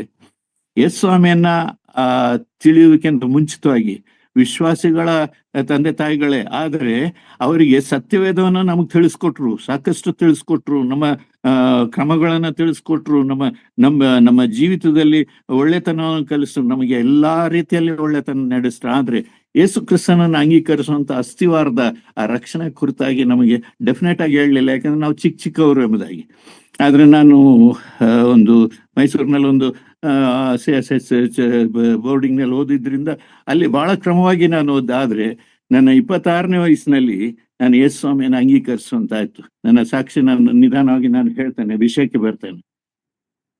ಹಾಗಿದ್ರೆ ನಾನು ಈ ಸತ್ಯತೆಗಳ ಕುರಿತಾಗಿ ತಿಳಿಸ್ಲಿಕ್ಕಾಗಿ ನಾನು ಪ್ರಾರ್ಥನೆ ಮಾಡುವಾಗ ದೇವರ ಆದಿಕಾಂಡದಿಂದ ಪ್ರತಿಯೊಂದೊಂದರಲ್ಲೂ ಈ 3 ಸತ್ಯತೆಗಳನ್ನು ವಿವರಿಸ್ತಾ ಬರೋದು ನೋಡ್ತೇವೆ. ಉದಾಹರಣೆಗೆ ನದಿಗಳು, ಯಾವುದು ದೇವರು ನೇಮಿಸಿದಂತ ಇದರಿಂದ ಹೊರಗಡೆ ಹಾಕಿದಾಗ, ತೋಟದಿಂದ ಹೊರಗಡೆ ಹಾಕಿದಾಗ ನದಿ ಹೊಡೆಯಲ್ಪಟ್ಟಿತ್ತು ಅಂತ. ಅದರಲ್ಲಿ ಕೂಡ ಸತ್ಯತೆ 3 ಸತ್ಯಾರ್ಥಗಳಿದೆ, 3 ರಕ್ಷಣೆ ಕುರಿತಾಗಿದೆ. ಅಲ್ಲಿಂದ ಮುಂದೆ ನೋಡುವಾಗ ಬೇರೆ ಬೇರೆ ನದಿಗಳಲ್ಲಿ, ಸತ್ಯದಲ್ಲಿ ಅನೇಕ ಕಡೆಗಳಲ್ಲಿ ಈ ಸತ್ಯತೆಗಳ ವಿಷಯ ಇದೆ. ಆದ್ರೆ ಯೇಸು ಸ್ವಾಮಿಯ ಕಾಲದಲ್ಲಿ ಮಾತ್ರ ಅದು ಸ್ಪಷ್ಟವಾಗಿ ಕಣ್ಣಿಗೆ ಕಾಣುವಂತೆ, ನಾವು ಅನುಭವಿಸುವಂತೆ ಸಹಾಯ ಆಯ್ತು. ಹಾಗಿದ್ರೆ 23ನೇ ಕೀರ್ತನೆಯನ್ನು ನಾನು ಯಾಕೆ ತಗೊಂಡಂದ್ರೆ, ಆರಂಭದಿಂದ ನಾವು ಬರೀ ಕುರಿಗಳು, ಅಂದ್ರೆ ಬುದ್ಧಿ ಇಲ್ಲದಂತ ಕುರಿಗಳು ಎಂಬುದಾಗಿ, ಅದೇ ನಮ್ಮ ಕಾಲಗಳಲ್ಲೆಲ್ಲ ಹಿಂದಿನ ಕಾಲದಲ್ಲಿ 5 ಅಧ್ಯಾಯಗಳಲ್ಲಿ ಅಥವಾ ಹಿಂದಿನ ಚರಿತ್ರೆಗಳಲ್ಲಿ ನೋಡುವಾಗ ನಾವು ಕುರಿಗಳ ಉಪಾಧಿಯಲ್ಲಿದ್ದೆವು. ನಮಗೆ ಸತ್ಯವೇದ ಇಲ್ಲ, ಅಥವಾ ಯಾರು ಸ್ಪಷ್ಟವಾಗಿ ಬೋಧಿಸುವಂಥವ್ರು ಇಲ್ಲ. ಹೀಗಾಗಿ ನಾವು ಸತ್ಯತೆಗಳನ್ನ ನಾವು ಸರಿಯಾದಂತ ರೀತಿಯಲ್ಲಿ ಅರ್ಥ ಮಾಡಿಕೊಳ್ಳಲಿಲ್ಲ, ಹೇಳಿದಾಗ್ಯೂ ನಮಗೆ ಅರ್ಥ ಮಾಡ್ಕೊಳ್ಳಲಿಲ್ಲ. ಆದ್ರೆ ದೇವರು ಕೆಲವರನ್ನ ಇಟ್ಟು, ಯೆಶಾಯ, ದಾವೀದನು ಮುಂತಾದವುಗಳನ್ನ ಇಟ್ಟು ಅದರಲ್ಲಿ ಸ್ಪಷ್ಟವಾಗಿ ಪ್ರವಾದನೆ ತಿಳಿಸ್ತಾನೆ. ನಾನು ಮುಂದೆ ತಿಳಿಸ್ತೇನೆ ಒಬ್ಬೊಬ್ಬರ ಕುರಿತಾಗಿ ಹೇಗೆ ತಿಳಿಸಿದ್ದಾರೆ ಎಂಬುದಾಗಿ. ಆದ್ರೆ ವಿಷಯಕ್ಕೆ ನಾನು ಬರ್ತೇನೆ. 23ನೇ ಕೀರ್ತನೆ ಎಂಬುದಾಗಿ ಹೇಳುವಾಗ ನಾನು ಕೆಲವರಿಗೆ ಈ ಒಂದು ಚಿತ್ರಪಟವನ್ನ ನಾನು ಮಾಡಿದೆ. ಆದ್ರೆ ವಿವರನ ಬರೀಲಿಕ್ಕೆ ನಾನು ಬರೀಲಿಕ್ಕೆ ಆಗ್ಲಿಲ್ಲ, ಯಾಕಂದ್ರೆ ಬರೀಲಿಕ್ಕೆ ಆಗ್ತಾ ಇಲ್ಲ, ಕೈ ಮುರಿದಿದೆ. ಈ 3 ಚಿತ್ರಪಟಗಳನ್ನ ನಾನು ಮಾಡಿದೆ. ಈ 3 ಚಿತ್ರ ನಾನು ನಿಮ್ಗೆ ಉಲ್ಟಾ ಕಾಣ್ತಾ ಇದೆ, ಆದ್ರೆ ನಿಮ್ಮ ಒಂದು ಫೋನ್ನಲ್ಲಿ ನೀವು ಅದನ್ನ ನೋಡ್ಬೋದು. ನಿಮ್ಮ ಫೋನ್ನಲ್ಲಿ ಯಾವುದು ಮೆಸೇಜ್ನಲ್ಲಿ ಕೆಲವರಿಗೆ ಕಳಿಸಿದ್ದೇನೆ, ಕೆಲವರಿಗೆ ವಾಟ್ಸಪ್ನಲ್ಲಿ ಬರುವಂತ ಕೆಲವಾರು ಇದರಲ್ಲಿ ನಾನು ಕಳಿಸಿದ್ದೇನೆ. ಆದ್ರೆ ಒಂದು ವೇಳೆ ಕೇಳಿದ್ರೆ ನಾವು ನಮ್ಮ ಹಿರಿಯರುಗಳನ್ನ ಕೇಳಿದ್ರೆ ಅದನ್ನ ತೋರಿಸ್ತಾರೆ. ಅದ್ರಲ್ಲಿ ನೋಡುವಾಗ ಸ್ಪಷ್ಟವಾಗಿ ನಮಗೆ ಕಾಣ್ತದೆ. ಮೊದಲನೇದಾಗಿ ನಾನು ಹೀಗೆ ನೋಡ್ತೇನೆ, ಈ ಕಡೆಯದು ಮೊದಲನೇದಾಗಿ ಇಟ್ಕೊಳ್ಳೋಣ, ಯಾಕಂದ್ರೆ ನಿಮಗೆ ಉಲ್ಟಾ ಕಾಣ್ತಾ ಇದೆ. ಇದರಲ್ಲಿ ಒಂದು ಬೆಟ್ಟ ಕಾಣ್ತೇವೆ. ಆ ಬೆಟ್ಟದಲ್ಲಿ ಈ 23ನೇ ಕೀರ್ತನೆಯಲ್ಲಿ ದಾವೀದನನ್ನು ದೇವರು ಪ್ರೇರೇಪಿಸಿ ಪವಿತ್ರಾತ್ಮ ಪ್ರೇರೇಪಿತನಾಗಿ ಆತನು 22ನೇ ಕೀರ್ತನೆಯನ್ನ ಬರಿತಾನೆ. 22, 23, 24 ಒಂದು ಪುಸ್ತಕ ನೆನಪಿಡಿ. 22ನೇ ಕೀರ್ತನೆಯಲ್ಲಿ ಸ್ಪಷ್ಟವಾಗಿ ನೋಡುವಾಗ, ಒಂದು ವೇಳೆ ಸುವಾರ್ತೆಗಳಲ್ಲಿ 4 ಸುವಾರ್ತೆಗಳಲ್ಲಿ ಯೇಸು ಸ್ವಾಮಿಯ ಮರಣದ ಅಥವಾ ಆತನ ಶಿಲುಬೆಯ ಮರಣದ ಕುರಿತಾಗಿ ನೋಡಿದಂಥವ್ರು ಕೂಡ ಅಷ್ಟು ಸ್ಪಷ್ಟವಾಗಿ ತಿಳಿಸಿಲ್ಲ. ಆದ್ರೆ 22ನೇ ಕೀರ್ತನೆಯ ಮೊದಲನೇ 22 ವಚನಗಳಲ್ಲಿ ನೋಡುವಾಗ ಸುಮಾರು 20 ಕಡೆಗಳಲ್ಲಿ ಯೇಸು ಸ್ವಾಮಿ ಅನುಭವಿಸಿದಂತ ಆ ಕಷ್ಟಗಳನ್ನು ನಾವು ನೋಡ್ತೇವೆ. ಏನಪ್ಪಾ ನಮ್ಗೆ ಅದರಿಂದ ಅರ್ಥವಾಗುವಂಥದ್ದು ಎಂಬುದಾಗಿ ಹೇಳಿದ್ರೆ, ಯೇಸು ಸ್ವಾಮಿ ಬರೇ ಸತ್ತಿದ್ದಲ್ಲ, ಯೇಸು ಸ್ವಾಮಿ ಶಿಲುಬೆ ಮೇಲೆ ಪ್ರಾಣ ಕೊಟ್ಟಿದ್ದಲ್ಲ, ಆತನಿಗೆ ಪಕ್ಕೆಯಲ್ಲಿ ಚುಚ್ಚಿದ್ದು, ಇದನ್ನು ಮಾತ್ರ ನಾವು ಹೇಳ್ತೇವೆ. ಆದ್ರೆ ಒಂದೊಂದನ್ನು ಹೇಳುವಾಗ ಯೇಸು ಕ್ರಿಸ್ತನು 100ಕ್ಕೆ 100 ಭಾಗ ಮನುಷ್ಯನಾಗಿ 100ಕ್ಕೆ 100 ಭಾಗ ದೇವರಾಗಿ, ಅದು ಮನುಷ್ಯನಾಗಿರುವಾಗ ಆತನ ದೇವರಾಗಿ ಹೇಳಲಿಲ್ಲ. ಉದಾಹರಣೆಗೆ 22ನೇ ಕೀರ್ತನೆ ಆರಂಭದಲ್ಲಿ ಹೀಗಿದೆ, ನನ್ನ ದೇವರೇ ಯಾಕೆ ನನ್ನನ್ನು ಕೈ ಬಿಟ್ಟಿದ್ದಿ ಎಂಬುದಾಗಿ ಪ್ರಾರಂಭ ಮಾಡ್ತಾನೆ. ಯಾಕೆ ನನ್ನ ದೇವರೇ ಯಾಕೆ ಎಂಬುದಾಗಿ ಹೇಳುವಾಗ ಅದರಲ್ಲಿ ಹೀಗೆ ನೋಡ್ತೇವೆ,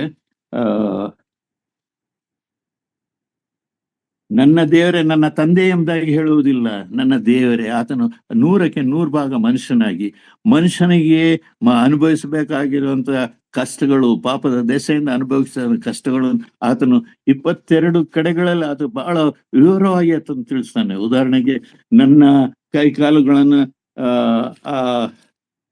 ನಾನು ಸ್ವಲ್ಪ 1-2-3 ವಿಷಯಗಳು ನಿಮ್ಮ ಮುಂದೆ ಇಡ್ತೇನೆ, ಯಾಕೆಂದ್ರೆ ನೀವು ಎಲ್ಲ ತಿಳಿದಂಥವ್ರು, ನಿಮಗೆ ಸ್ಪಷ್ಟವಾಗಿ ತಿಳಿದ. ಅದರಲ್ಲಿ ಹೀಗಿದೆ, ನನ್ನ ದೇವರೇ ಯಾಕೆ ನನ್ನನ್ನು ಕೈ ಬಿಟ್ಟಿದ್ದಿ, ಯಾಕೆ ನೀನು ನನಗೆ ಸಹಾಯ ಮಾಡದೆಯೋ, ನನ್ನ ಕೂಗನ್ನು ಕೇಳದೆಯೋ ದೂರವಾಗಿದ್ದಿ, ನನ್ನ ದೇವರೇ ಹಗಲಿನಲ್ಲಿ ಮೊರೆ. ಒಂದೊಂದು ವಚನಗಳಲ್ಲಿ ಯೇಸು ಸ್ವಾಮಿ ಮಾನವನಾಗಿ ಅನುಭವಿಸಿದಂತ, ಯಾಕೆ ಮಾನವನ ಪಾಪಗಳಿಗಾಗಿ ಅನುಭವಿಸಿದ್ದು, ಮಾನವನ ಪಾಪಗಳ ಅಂತ ಅಷ್ಟೊಂದು ಕಠೋರವಾಗಿತ್ತು. ಆತನು ಮನುಷ್ಯನಾಗಿ ಆತನ ಅನುಭವಿಸ್ತಾನೆ ನೋಡ್ತೇವೆ. 22 ವಚನಗಳು ನೋಡ್ತೇವೆ. 23ರಿಂದ 31 ವಚನಗಳಲ್ಲಿ ಆತನು ಪುನರುತ್ಥಾನದ ವಿಷಯದಲ್ಲಿ ಹೇಳ್ತಾರೆ. ಅದರಲ್ಲಿ ಒಂದು ಸಫರಿಂಗ್ ಅಥವಾ ಶ್ರಮೆ ಅನುಭವಿಸುವುದಿಲ್ಲ, ಆತನು ಪುನರುತ್ಥಾನ ಹೊಂದಿದ ಕ್ರಿಸ್ತನನ್ನಾಗಿ ಕಾಣ್ತೇವೆ. ದಯಮಾಡಿ ನೀವು ಅದನ್ನ 22ನೇ ಕೀರ್ತನೆ ಧ್ಯಾನ ಪೂರ್ವಕವಾಗಿ ಅದನ್ನು ನೀವು ನೋಡುವಾಗ ಅದನ್ನು ನಾವು ಕಾಣ್ತೇವೆ. 22ನೇ ಕೀರ್ತನೆ ಶಿಲುಬೆಯ ಕೀರ್ತನೆ. ಒಂದು ಕಡೆ ಯೇಸು ಸ್ವಾಮಿಯ ಸಫರಿಂಗ್ ಅಥವಾ ಆತನ ಅನುಭವಿಸಿದಂತ ಶ್ರಮೆ ಸಂಕಟಗಳು. ಎರಡನೇದಾಗಿ ಆತನ ಪುನರುತ್ಥಾನ ಹೊಂದಿದಂತ ಕ್ರಿಸ್ತನನ್ನು.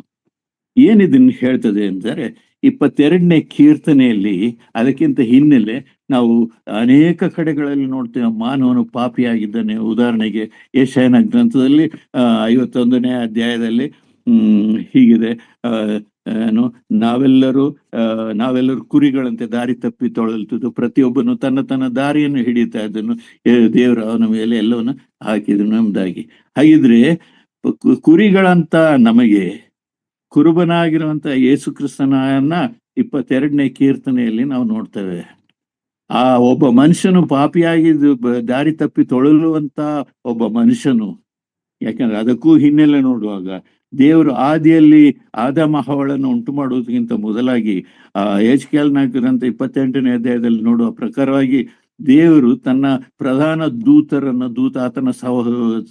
ಆತನ ಜೊತೆಯಲ್ಲಿ ಆತನ ದೂತರನ್ನೆಲ್ಲ ಹೊರಗೆ ತಳ್ಳಿದಾಗ, ಆತನು ಯೆಶಾಯನ ಗ್ರಂಥ 12ನೇ ಅಧ್ಯಾಯದಲ್ಲಿ ನೋಡುವಾಗ ಆತನನ್ನ ತಳ್ಳಿಬಿಟ್ಟಾಗ, ಆತನು ದೇವರಿಗೆ ವಿರೋಧವಾಗಿ ಇಡೀ ದೇವರ ಸೃಷ್ಟಿಗೆ ಆತನು ವಿರೋಧವಾಗಿ ಅಲ್ಲಿರೋರಿಗೆ ಮಾಡ್ತಾನೆ. ದೇವರು ಆಲೋಚನೆ ಮಾಡಿರೋ ಎಲ್ಲಾ ಕಾರ್ಯಗಳನ್ನ ಆತನು ಬೇರೆ ರೂಪದಲ್ಲಿ ತಿಳಿಸ್ತಾನೆ. ಉದಾಹರಣೆಗೆ 1-2 ಉದಾಹರಣೆಯನ್ನ ಮಾತ್ರ ಹೇಳ್ತಾನೆ. ದೇವರು ಹೇಳಿದ್ರು, ಏದೆನ್ ತೋಟದಲ್ಲಿ ನೀನು ಈ ಮರದ ಹಣ್ಣನ್ನ ತಿನ್ನಬಾರದು, ಒಳ್ಳೆಯದರ ಕೆಟ್ಟದರ ಹಣ್ಣನ್ನ ತಿನ್ನಬಾರದು. ದೇವರು ಪ್ರತಿ ದಿವಸ ಆದಾಮ ಹವ್ವಳನ್ನ ಸಂಧಿಸ್ತಾ ಇದ್ರು. ವ್ಯಕ್ತಿಗತವಾಗಿ ಮಹಿಮನಾದಂತಹ ದೇವರು, ಯಾಕೆಂದ್ರೆ ಮನುಷ್ಯನು ಪವಿತ್ರನಾಗಿದ್ದನ. ಆದ್ರೆ ದೇವರು ಹಾಗೆ ಹೇಳುವಾಗ ಮನುಷ್ಯನು ಆ ತಪ್ಪನ್ನ ಮಾಡಿದ. ಯಾರು? ಮನುಷ್ಯನಲ್ಲ, ಹವ್ವಳು ಮಾಡಿದ್ಲು. ಅವಳು ಮಾಡಿದಾಗ ಆತನಿಗೆ ಅವಕಾಶ ಇತ್ತು. ದೇವರೇ, ನನ್ನನ್ನು ಕ್ಷಮಿಸು, ಮಾನಸಾಂತರ ಪಡ್ಬೋದಾಗಿತ್ತು, ಆದ್ರೆ ಪಡ್ಲಿಲ್ಲ. ಆತನು ತಾನಾಗಿ ದೇವ್ರು ಕೇಳ್ತಾರೆ, ಮನುಷ್ಯನೇ ಎಲ್ಲಿದ್ಯಾ ಎಂಬುದಾಗಿ ಕೇಳುವಾಗ ಆತನು ಹೇಳ್ದ, ಈ ನೀನು ಜೊತೆಯಾಗಿ ಕೊಡ್ಲಿಕ್ಕಂತ ಈ ಹೆಣ್ಣು ನನಗೆ ಕೊಟ್ಲು, ನಾನು ಅದನ್ನು ತಿಂದೆನು, ನನ್ನ ತಪ್ಪು ಎಂಬುದಾಗಿ ಹೇಳಲಿಲ್ಲ. ದೇವರು ಹೊರಗಡೆ ಹಾಕಿದ್ರು.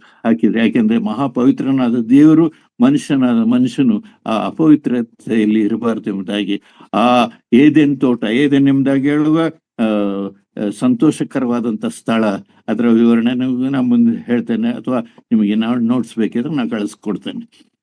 ನಾವು ಅಲ್ಲಿಗೆ ಇರಲ್ಲ. ಈ 22ನೇ ಕೀರ್ತನೆಯನ್ನ ಕುರಿತಾಗಿ ಮಾತಾಡ್ತಾ ಇದ್ದೇವೆ. 22ನೇ ಕೀರ್ತನೆಯಲ್ಲಿ ದೇವರು ಶಿಲುಬೆಯಲ್ಲಿ ಮರಣ ಹೊಂದಿ, ಯಾಕೆ?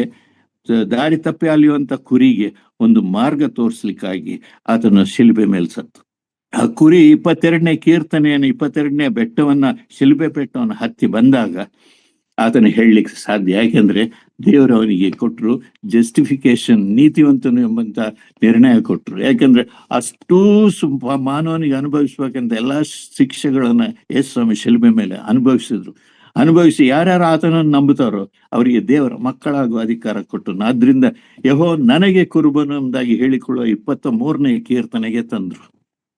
ಆಲೋಚನೆ ಮಾಡಿ, 22ನೇ ಕೀರ್ತನೆಯಲ್ಲಿ ಆ ಒಂದು ಕುರಿ, ಒಬ್ಬ ವ್ಯಕ್ತಿ ದಾಟಿ ಬಂದಾಗ ಆತನಿಗೆ ಸಿಗುವಂಥದ್ದು ಯಾವ ಒಂದು ಕಂಡೀಷನ್ ಇಲ್ಲದೆ ಕೃಪೆಯ ಮುಖಾಂತರವಾಗಿ ಮತ್ತು ಮಾನಸಾಂತರ ಪಟ್ಟು ಬಂದಂಥದವರಿಗೆ ಕೃಪೆಯ ಮುಖಾಂತರವಾಗಿ ರಕ್ಷಣೆಯನ್ನು ಕೊಡ್ತಾರೆ.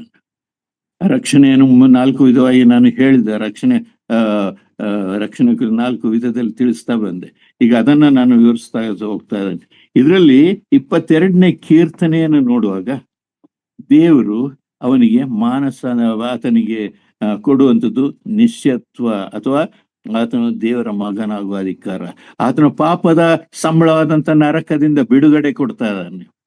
ಜಸ್ಟಿಫಿಕೇಶನ್, ಜಸ್ಟ್ ಆಸ್ ಇಫ್ ಈ ನೆವರ್ ಸಿನ್, ಅವನು ಪಾಪ ಮಾಡ್ಲಿಲ್ಲವೋ ಎಂಬಂತ ರೀತಿಯಲ್ಲಿ ಆತನ ಪಾಪವನ್ನು ಕ್ಷಮಿಸ್ತಾನೆ. ಹಾಗಿದ್ರೆ ಒಬ್ಬ ವ್ಯಕ್ತಿ ಮೊದಲು ದೇವರನ್ನ ತಿಳ್ಕೊಳ್ಬೇಕಾಗಿದ್ರೆ ಆ ಬೆಟ್ಟವನ್ನ ಹತ್ತಿ ಬರ್ಬೇಕಾಗಿದೆ. ಆತನ ಯೇಸು ಸ್ವಾಮಿಯನ್ನು ಅಂಗೀಕರಿಸಬೇಕಾಗಿದೆ, ಮಾನಸಾಂತರ ಪಡ್ಬೇಕಾಗಿದೆ, ಆತನ ಕೃಪೆಯ ಆ ಮಹತ್ವವನ್ನು ತಿಳ್ಕೊಳ್ಬೇಕಾಗಿದೆ. ಇದನ್ನ ನಾವು ಪ್ರಾರಂಭವಾಗಿ ತಿಳಿಸ್ಬೇಕಾಗಿದೆ. ನೀವು ತಿಳಿಸ್ತಾ ಇದ್ರಿ, ಇಲ್ಲ ಎಂಬುದಾಗಿ ಹೇಳ್ತಾ ಇಲ್ಲ, ಆದ್ರೆ ಅದನ್ನ ಸ್ಪಷ್ಟವಾಗಿ ಅವರಿಗೆ ತಿಳಿಸೋದಾಗಿದ್ರೆ ಒಬ್ಬ ವ್ಯಕ್ತಿ ಯೆಹೋ ನನ್ನ ಕುರುಬನು, ದೇವರನ ಕುರುಬನು ಎಂಬುದಾಗಿ ಅರ್ಥಕೊಳ್ಳುವಂತ ಸ್ಥಿತಿಗೆ ಬರ್ತದೆ. ಇದಕ್ಕೆ ಸುಮಾರು ಒಂದು 50 ಉದಾಹರಣೆಗಳನ್ನ ನಾನು ಬೇರೆ ಬೇರೆ ರೀತಿಯಲ್ಲಿ ನಾನು ಮಾಡಿದ್ದೇನೆ. ಆದ್ರೆ 50 ಮಕ್ಕಳಿಗೆ ಅರ್ಥವಾಗುವಂತೆ, ಕ್ರೈಸ್ತೇತರಿಗೆ ಅದು ಸರಿಯಾಗಿ ಸ್ಪಷ್ಟವಾಗಿ ತಿಳಿಸ್ಲಿಕ್ಕಾಗುವಂತ ಆ ಕಥೆಗಳನ್ನ ಕೊಡ್ತಾ ಬಂದೆ. ಸರಿ, ಈತನು ದಾಟಿ ಬರ್ತಾನೆ, ದೇವರು ನನಗೆ ಯೆಹೋ ನನಗೆ ಕುರುಬನು, ಕರ್ತನ ನನ್ನ ಕುರುಬನು ಎಂಬುದಾಗಿ ಹೇಳಿಕೊಳ್ತಾನೆ. ಈಗ ಮುಂದೆ ಬರುವಂಥದ್ದು, ಆತ ನನಗೆ ಕುರುಬನು ಎಂಬುದಾಗಿ ಹೇಳಿಕೊಳ್ಳುವ ನಿಶ್ಚಯತ್ವ ಆತನ ಬೆಟ್ಟವನ್ನ ದಾಟಿ ಬರ್ಬೇಕಾಗಿದೆ.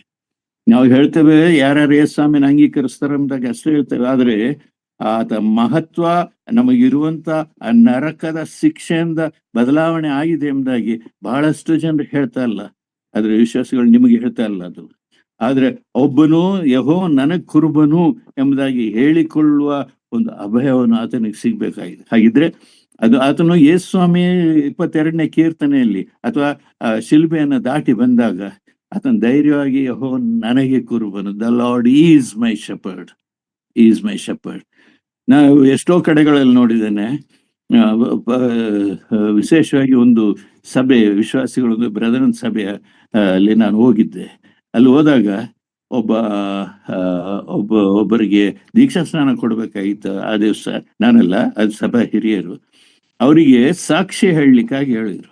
ಆಕೆ ಹೇಳಿದ್ದೇನೆಂದ್ರೆ, ಆಕೆ ಬಂದು ಎದ್ದು ನಿಂತಲು. ಯಾಕೆಂದ್ರೆ ಅವಳಿಗೆ ಮದುವೆ ಫಿಕ್ಸ್ ಆಗಿತ್ತಂತೆ, ಹೀಗಾಗಿ ದೀಕ್ಷಾ ಸ್ನಾನ ಪಡಿಬೇಕಾಗಿತ್ತು. ಅದಕ್ಕೆ ಹೇಳಿದ್ಲಂತೆ, ನಾನು ಮೊನ್ನೆ ಅವತ್ತು ಹೋಗ್ತಾ ಇದ್ದಾಗ ಇದ್ದಕ್ಕಿದ್ದಂಗೆ ಭಯ ಆಯ್ತು, ಅದಾದ ನಂತರ ಅಂತ ಹೇಳಿ ಅಷ್ಟಕ್ಕೆ ನಿಲ್ಸಿ ಅಳ್ಲಿಕ್ಕೆ ಶುರು ಮಾಡಿದ್ಲು. ಅದನ್ನ ಸಾಕ್ಷಿ ಎಂಬುದಾಗಿ ಅವರು ಸ್ವೀಕರಿಸಿದ್ರು, ದೀಕ್ಷಾ ಸ್ನಾನ ಕೊಟ್ಟರು, ಮದುವೆ ಆಯ್ತು, ಬಿಡ್ರಿ. ಆದ್ರೆ ರಕ್ಷಣೆ ನಿಜವಾದಂತ ಅರ್ಥ ನಾವು ಎಷ್ಟೋ ಸಂದರ್ಭಗಳಲ್ಲಿ ನಾವು ತಿಳಿಸ್ತಾ ಇಲ್ಲ. ನಮ್ಮ ಸಭೆಗಳಲ್ಲಿ ಬರೀ ಕ್ರಿಸ್ತಿಯ ಬೆಳವಣಿಗೆ ಕುರಿತಾಗಿ ಹೇಳ್ತಾ ಇದ್ದ, ಅದು ಮುಂದೆ ನಾವು ನೋಡೋಣ. ಇಪ್ಪತ್ತ 22ನೇ ಕೀರ್ತನೆಯನ್ನ ದಾಟಿ 23ನೇ ಕೀರ್ತನೆಗೆ ಬರುವಾಗ ಮೊಟ್ಟ ಮೊದಲನೇದಾಗಿ ಒಬ್ಬ ವ್ಯಕ್ತಿ ಯೇಸು ಕ್ರಿಸ್ತನನ್ನ ಅಂಗೀಕರಿಸಿ ದೇವರ ಮಗು ಎಂಬಂತ ಅಭಯವನ್ನು ಪಡಿಬೇಕು. ಅದು ಒತ್ತಿ ಒತ್ತಿ ಹೇಳ್ಬೇಕು. ಎಷ್ಟು ಸಾರಿ ಹೇಳ್ಬೇಕು?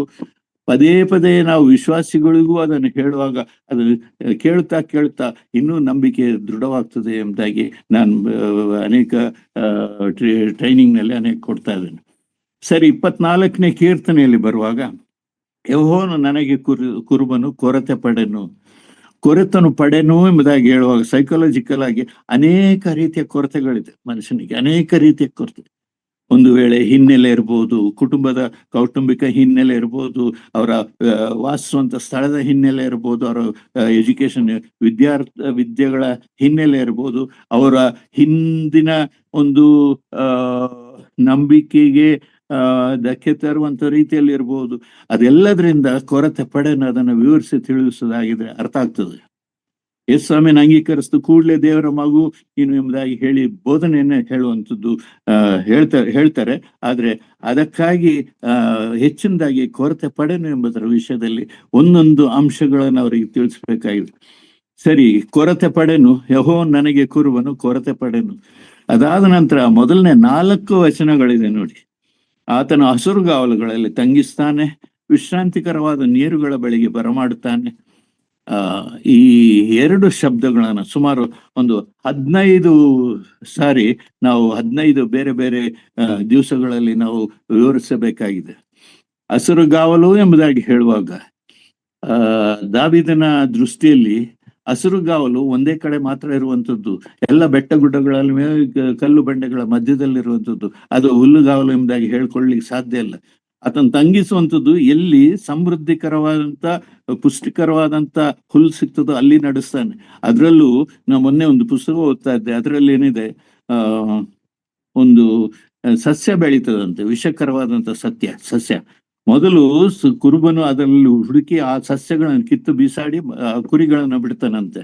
ಎರಡನೇದು, ಕುರಿಯ ಒಂದು ಗುಣ ಏನಂದ್ರೆ ಕುರಿಗೆ ಆ ಕುರುಬನು ಪಕ್ಕದಲ್ಲಿದ್ರೆ ಮಾತ್ರ ಹುಲ್ಲು ತಿನ್ನುವಂಥದ್ದಂತೆ, ಇಲ್ಲವಾದ್ರೆ ಅದಕ್ಕೆ ಗಾಬರಿ ಆಗ್ತದಂತೆ. ಹಾಗಿದ್ರೆ ಕುರುಬನು ತೋರಿಸುವಂತ ಆ ಆಹಾರವನ್ನು ತಿನ್ನುವಂಥದ್ದು ಅಂದ್ರೆ ಸ್ವಚ್ಛವಾದಂತ ಸತ್ಯವೇದ ಬೋಧನೆ ಅವಶ್ಯಕತೆ. ನಾನು ಅದನ್ನ ಬೇರೆ ಬೇರೆ ರೀತಿಯಲ್ಲಿ ತಿಳಿಸ್ತೇನೆ. ಬೋಧನೆ ಸತ್ಯವೇದ ಅಂದ್ರೆ ಏನು? ಅದೊಂದು ಮಂತ್ರದ ಪುಸ್ತಕ ಅಲ್ಲ, ಅದು ಒಂದು ಅದು ಚಾರಿತ್ರಿಕವಾಗಿ ಅದು ನಿಜ, ಅದು ಆತ್ಮನಿಂದ ಕೂಡಿದಂಥದ್ದು, ಅದು ಹಿಸ್ಟಾರಿಕಲಿ ಮತ್ತು ಅದು ಆಸ್ಟ್ರಾಲಜಿಕಲಿ ಅಥವಾ ಭೂಗರ್ಭ ಶಾಸ್ತ್ರಗಳ ಮುಖಾಂತರವಾಗಿ ಅದು ನಿಜ ಎಂಬುದಾಗಿದೆ. ಮತ್ತು ಸತ್ಯವೇದದ ಕುರಿತಾಗಿ ಸತ್ಯವೇದದಲ್ಲಿ ಸಾಕಷ್ಟು ಬೇರೆ ಬೇರೆ ರೀತಿಯಲ್ಲಿ ತಿಳಿಸಲ್ಪಟ್ಟಿದೆ. ಅದನ್ನ ತಿಳಿಸುವಂಥದ್ದೇ ಈ ದಿವಸ ನಾವು ನಾವು ವಿಶ್ವಾಸಿಗಳಿಗೆ ತಿಳಿಸ್ಬೇಕಾಗಿದ್ದು.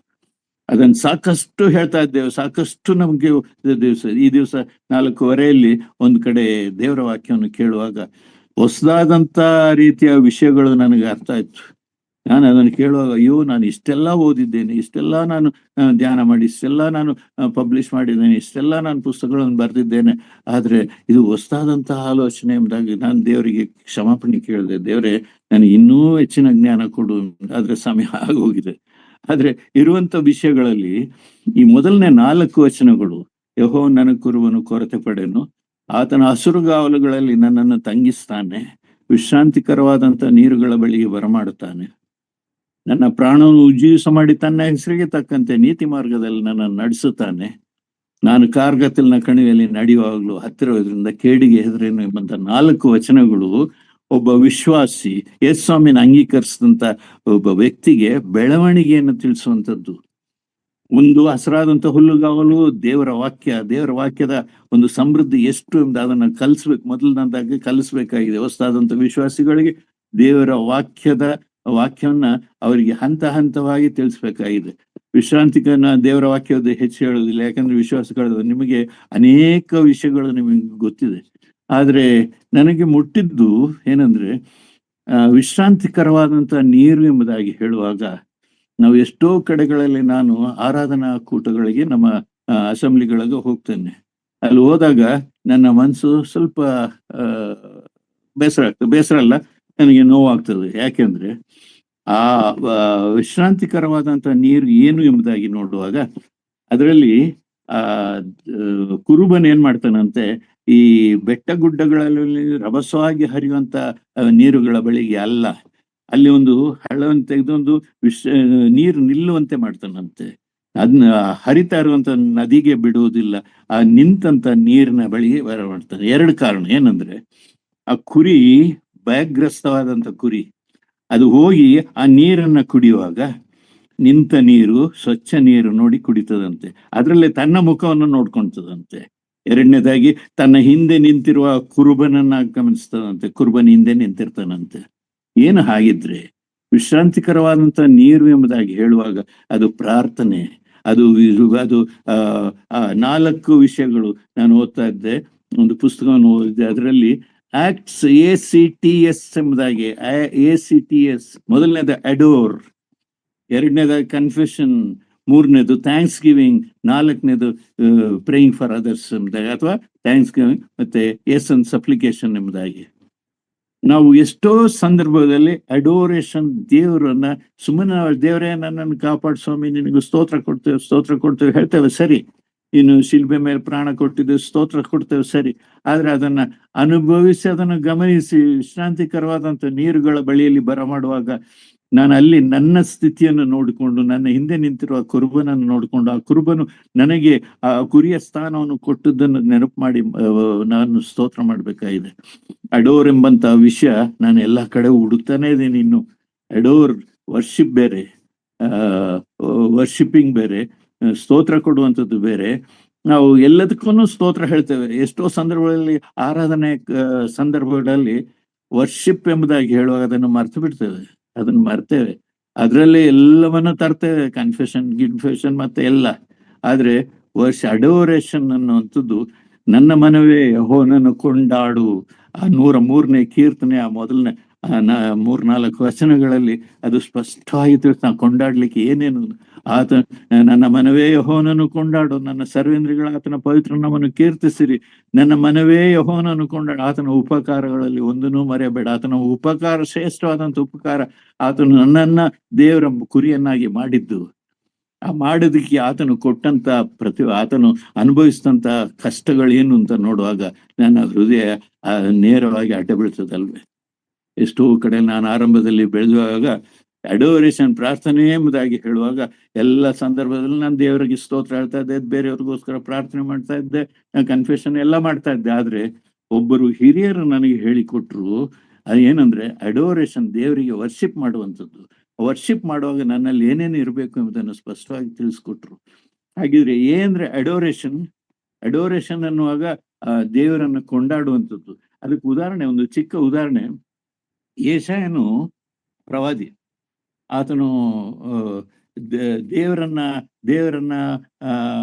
ದೇವರ ದೃಶ್ಯವನ್ನು ನೋಡಿದಂಥವನು, ದೇವರ ಪ್ರತ್ಯಕ್ಷತೆಯನ್ನು ನೋಡಿದಂಥವನು. ಅಲ್ಲಿ ಅವನು ದೇವರು ಉನ್ನತ ಸಿಂಹಾಸನ ಮೇಲೆ, 6ನೇ ಅಧ್ಯಾಯದಲ್ಲಿ ನಾವು ನೋಡ್ತೇವೆ, ಉನ್ನತ ಸಿಂಹಾಸನದಲ್ಲಿ ಕೂತಿರುವುದನ್ನು ಕಂಡ. ಆತನ ವಸ್ತ್ರನದ ನೆರೆಯು ಅಲ್ಲೆಲ್ಲ ಹರಡಿತ್ತು. ಆತನ ಸುತ್ತಲೂ ಕೆರೂಬೇರು, ಸೆರಾಫಿರೆಲ್ಲ ಇದ್ರು. ಅದರಲ್ಲಿ ಕೆಲವರು ಕೆರೂಬೇರು 2ರಿಂದ ಮುಖವನ್ನು ಮುಚ್ಚಿ, 2ರಿಂದ ಕಾಲನ್ನು ಮುಚ್ಚಿ, 2 ರೆಕ್ಕೆ ಬಡಿಯುತ್ತಾ ನಿಂತು ಪರಿಶುದ್ಧನೇ ಪರಿಶುದ್ಧನೇ ಪರಿಶುದ್ಧನೇ ಎಂಬುದಾಗ ಆರಾಧಿಸಿದ್ರು.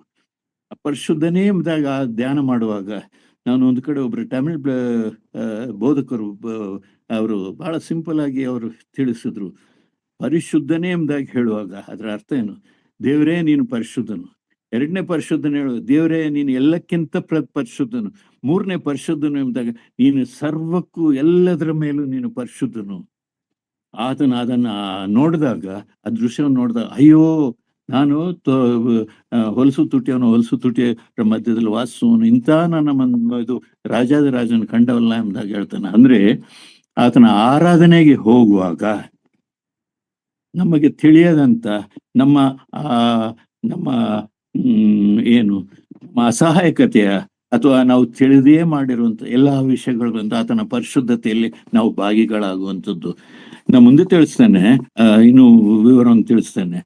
ಆತನನ್ನು ಆರಾಧಿಸುವಂಥದ್ದು ಅಷ್ಟೊಂದು ದೊಡ್ಡ ಮಟ್ಟದಲ್ಲಿರ್ಬೇಕಾಗಿದೆ. ಇದು ಆರಾಧನೆ, ಎಲ್ಲಕ್ಕೂ ಆರಾಧನೆ ಹೇಳ್ತೇವೆ. ಇದು ದೇವಸ್ಥಾನಕ್ಕೆ ಹೋಗಿದ್ವಿ, ಆರಾಧನೆ ಮಾಡಿದ್ವಿ. ಅಲ್ಲಿ ಆರಾಧನೆ ಏನು ಮಾಡುವಂಥದ್ದು? ಎಷ್ಟೋ ಸಭೆಗಳಲ್ಲಿ ಆರಾಧನೆ ಅರ್ಥವೇ ತಿಳಿಯುವುದಿಲ್ಲ. ಮತ್ತೆ ಕನ್ಫೆಷನ್ ಎಂಬುದಾಗಿ ಹೇಳುವಾಗ, ನಾವು ಕನ್ಫೆಷನ್ ಎಂಬುದಾಗಿ ಹೇಳುವಾಗ ಪಶ್ಚಾತ್ತಾಪ ಹೇಳ್ತೇವೆ, ಅಲ್ಲ, ಮಾನಸಾಂತರ. ಮಾನಸಾಂತರ ಎಂಬುದಾಗಿ ಹೇಳುವಾಗ, ನಾನು ಆ ದೇವರನ್ನ ನೋಡುವಾಗ ನಾನು ಮಾನಸಾಂತರ ಪಡ್ಬೇಕಾಯ್ತು, ನಾನು ತಿರುಗಿಕೊಂಡು ಬರ್ಬೇಕ. ಕನ್ಫೆಷನ್, ಈಗ ಉದಾಹರಣೆಗೆ ನಾವು ಅನೇಕ ಉದಾಹರಣೆ ನಾನು ಹೇಳ್ಬೋದು ನೋಡಿ. ನಾವು ದಾವಿದನನ್ನು ನೋಡುವಾಗ, ಆತನು ಪಾಪ ಮಾಡ್ದ. ಪಾಪ ಮಾಡಿ ಆತನು ದೇವರ ಕಡೆಗೆ ತಿರುಗಿದ, ಅದನ್ನು ಎಲ್ಲರ ಎದುರಿಗೆ ಆತನು ಹೇಳ್ದ, ಅಯ್ಯೋ ನಾನು ಪಾಪ ಮಾಡಿದ್ದೇನೆ, ದೇವರ ಹತ್ರ ಪ್ರೀತಿ ಸ್ವರೂಪನಾದ ದೇವರೇ ನನ್ನನ್ನು ಕರುಣಿಸು, ಕರುಣಾನಿಧಿಯೇ ನನ್ನ ದ್ರೋಹವನ್ನು ನಾನು ಪಾಪಿ ನಾನೇ ಒಪ್ಪಿಕೊಂಡಿದ್ದೇನೆ ಎಂದು ಹೇಳಿ ಆತನು ದೇವರಿಗೆ ಮೆಚ್ಚುಗೆ ಆದಂತ ಮನುಷ್ಯನಾದ, ಅಲ್ವೇ? ನಾವು ಅದನ್ನ ವಿವರಣೆ ನಾವು ತಿಳಿಸುವುದು, ಯಾಕಂದ್ರೆ ವಿಶ್ವಾಸಿಗಳಾದಂತ ನಿಮಗೆ ಅದರ ವಿಷಯ ಗೊತ್ತಿದೆ. ಸಮಯ ಆಗ್ತಾ ಬಂತು ನಂದು, ನಾನು ಮುಂದುವರಿಸ್ತೇನೆ, ಒಂದ್ 2 ನಿಮಿಷದಲ್ಲಿ ಮುಗಿಸ್ತೇನೆ. ಕನ್ಫೆಷನ್ ಎಂಬುದಾಗಿ ಹೇಳುವಾಗ ರಿಪೆಂಟೆನ್ಸ್, ಮನ ತಿರುಗುವಿಕೆ ಅಥವಾ ಮಾನಸಾಂತರ. 3ನೇ ಥ್ಯಾಂಕ್ಸ್ ಗಿವಿಂಗ್ ಎಂಬುದಾಗಿ ಹೇಳುವಾಗ ದೇವರಿಗೆ ಸ್ತೋತ್ರ ಮಾಡುವಂಥದ್ದು. 4ನೇದು ಸಪ್ಲಿಕೇಶನ್ ಅಂದ್ರೆ ಇತರಿಗಾಗಿ ಪ್ರಾರ್ಥನೆ ಮಾಡುವಂಥದ್ದು. ಇರ್ಲಿ, ನಾನು ಅದರ ವಿಷಯದಲ್ಲಿ ನಾನು ಮುಂದೆ ಸ್ಪಷ್ಟವಾಗಿ ಹೇಳ್ತೇನೆ. ನಾನು ಇಷ್ಟಕ್ಕೆ ನಾನು ನಿಲ್ಲಿಸ್ತೇನೆ. ನಾವು ಮುಂದೆ ನನ್ನ ಪ್ರಾಣವನ್ನು ಉಜ್ಜೀವಿಸ ಮಾಡುವಂಥದ್ದು ಅಂದಾಗಿ ಹೇಳುವಾಗ ಅದರ ಮಹತ್ವವನ್ನು ನಾನು ತಿಳಿಸ್ತೇನೆ. ಯಾಕೆಂದ್ರೆ ನನ್ನ ಉದ್ದೇಶ ಈ ಮೊದಲನೇ 4 ವಚನಗಳಲ್ಲಿ ನಾನು ಯೇಸುಸ್ವಾಮಿಯನ್ನು ಅಂಗೀಕರಿಸಿ ದೇವರ ಕುರಿಯಾಗಿದ್ದು ನಾನು ಬೆಳೆಯುವಂತ ಹಂತವನ್ನು ತಿಳಿಸ್ತಾ ಇದ್ದೇನೆ. ಅದನ್ನೇ ನಾವು ಆರಾಧನೆ, ನಾವು ದೇವರ ವಾಕ್ಯವನ್ನ ಕೇಳುವಂಥದ್ದು, ಅದನ್ನೇ ಕೇಳ್ತೇವೆ. ಆ ಹಂತಗಳಲ್ಲಿ ಒಂದೊಂದು ವಾಕ್ಯದಲ್ಲಿರೋ ಗೂಢಾರ್ಥಗಳನ್ನು ನಾವು ತಿಳಿತೇವೆ. ಎಷ್ಟೋ ಗೂಢಾರ್ಥಗಳು ನನ್ನ ಜೀವಿತದಲ್ಲಿ ನನಗೆ ಅರಿವಾಗದೇ ಅನೇಕ ವಿಷಯಗಳು ನನಗೆ ದೇವ್ರು ಕೊಟ್ಟಿದ್ದಾನೆ. ದೇವರಿಗೆ ಸ್ತೋತ್ರ ಮಾಡ್ತೇನೆ. ಕಡೆಯದ 5 ಮತ್ತು 6ನೇ ವಚನದಲ್ಲಿ ಆತನು ಒಂದು ಸ್ಥಳಕ್ಕೆ ಹೋಗ್ತಾನೆ. ಏನಂದ್ರೆ, ಅದು ವೈರಿಗಳ ಮುಂದೆಯೇ ನನಗೋಸ್ಕರ ಔತಣವನ್ನು ಸಿದ್ಧಪಡಿಸುತ್ತೆ. ಆ 4 ವಚನಗಳಿಂದ ದಾಟಿದಂತ ಒಬ್ಬ ಪ್ರಬುದ್ಧನಾದಂತ ಅಥವಾ ವಿಶ್ವಾಸಿ ಆದಂತವನು ವೈರಿಗಳ ಮುಂದೆಯೇ ನನಗೋಸ್ಕರ ಔತಣವನ್ನು, ಈ ಔತಣವನ್ನು ನಾವು ಯೇಸುಸ್ವಾಮಿಯ ರಾತ್ರಿ ಭೋಜನ ಸಂದರ್ಭನ ನೆನಪು ಮಾಡಿಕೊಳ್ಳೋಣ. ಯೆಹೋಶುವನ ಗ್ರಂಥದಲ್ಲಿ ಈ ವೈರಿಗಳ ಮುಂದೆ ಎಂಬುದಾಗಿ ಹೇಳುವಾಗ ಅದನ್ನ ನಾನು ಹೀಗೆ, ಒಂದು ವೇಳೆ ನೀವು ದೇವರ ಸೇವಕರು ಇದನ್ನ ನೀವು ಎಲ್ಲಿವರೆಗೆ ನೀವು ಒಪ್ಪುತ್ತೀರ ಗೊತ್ತಿಲ್ಲ.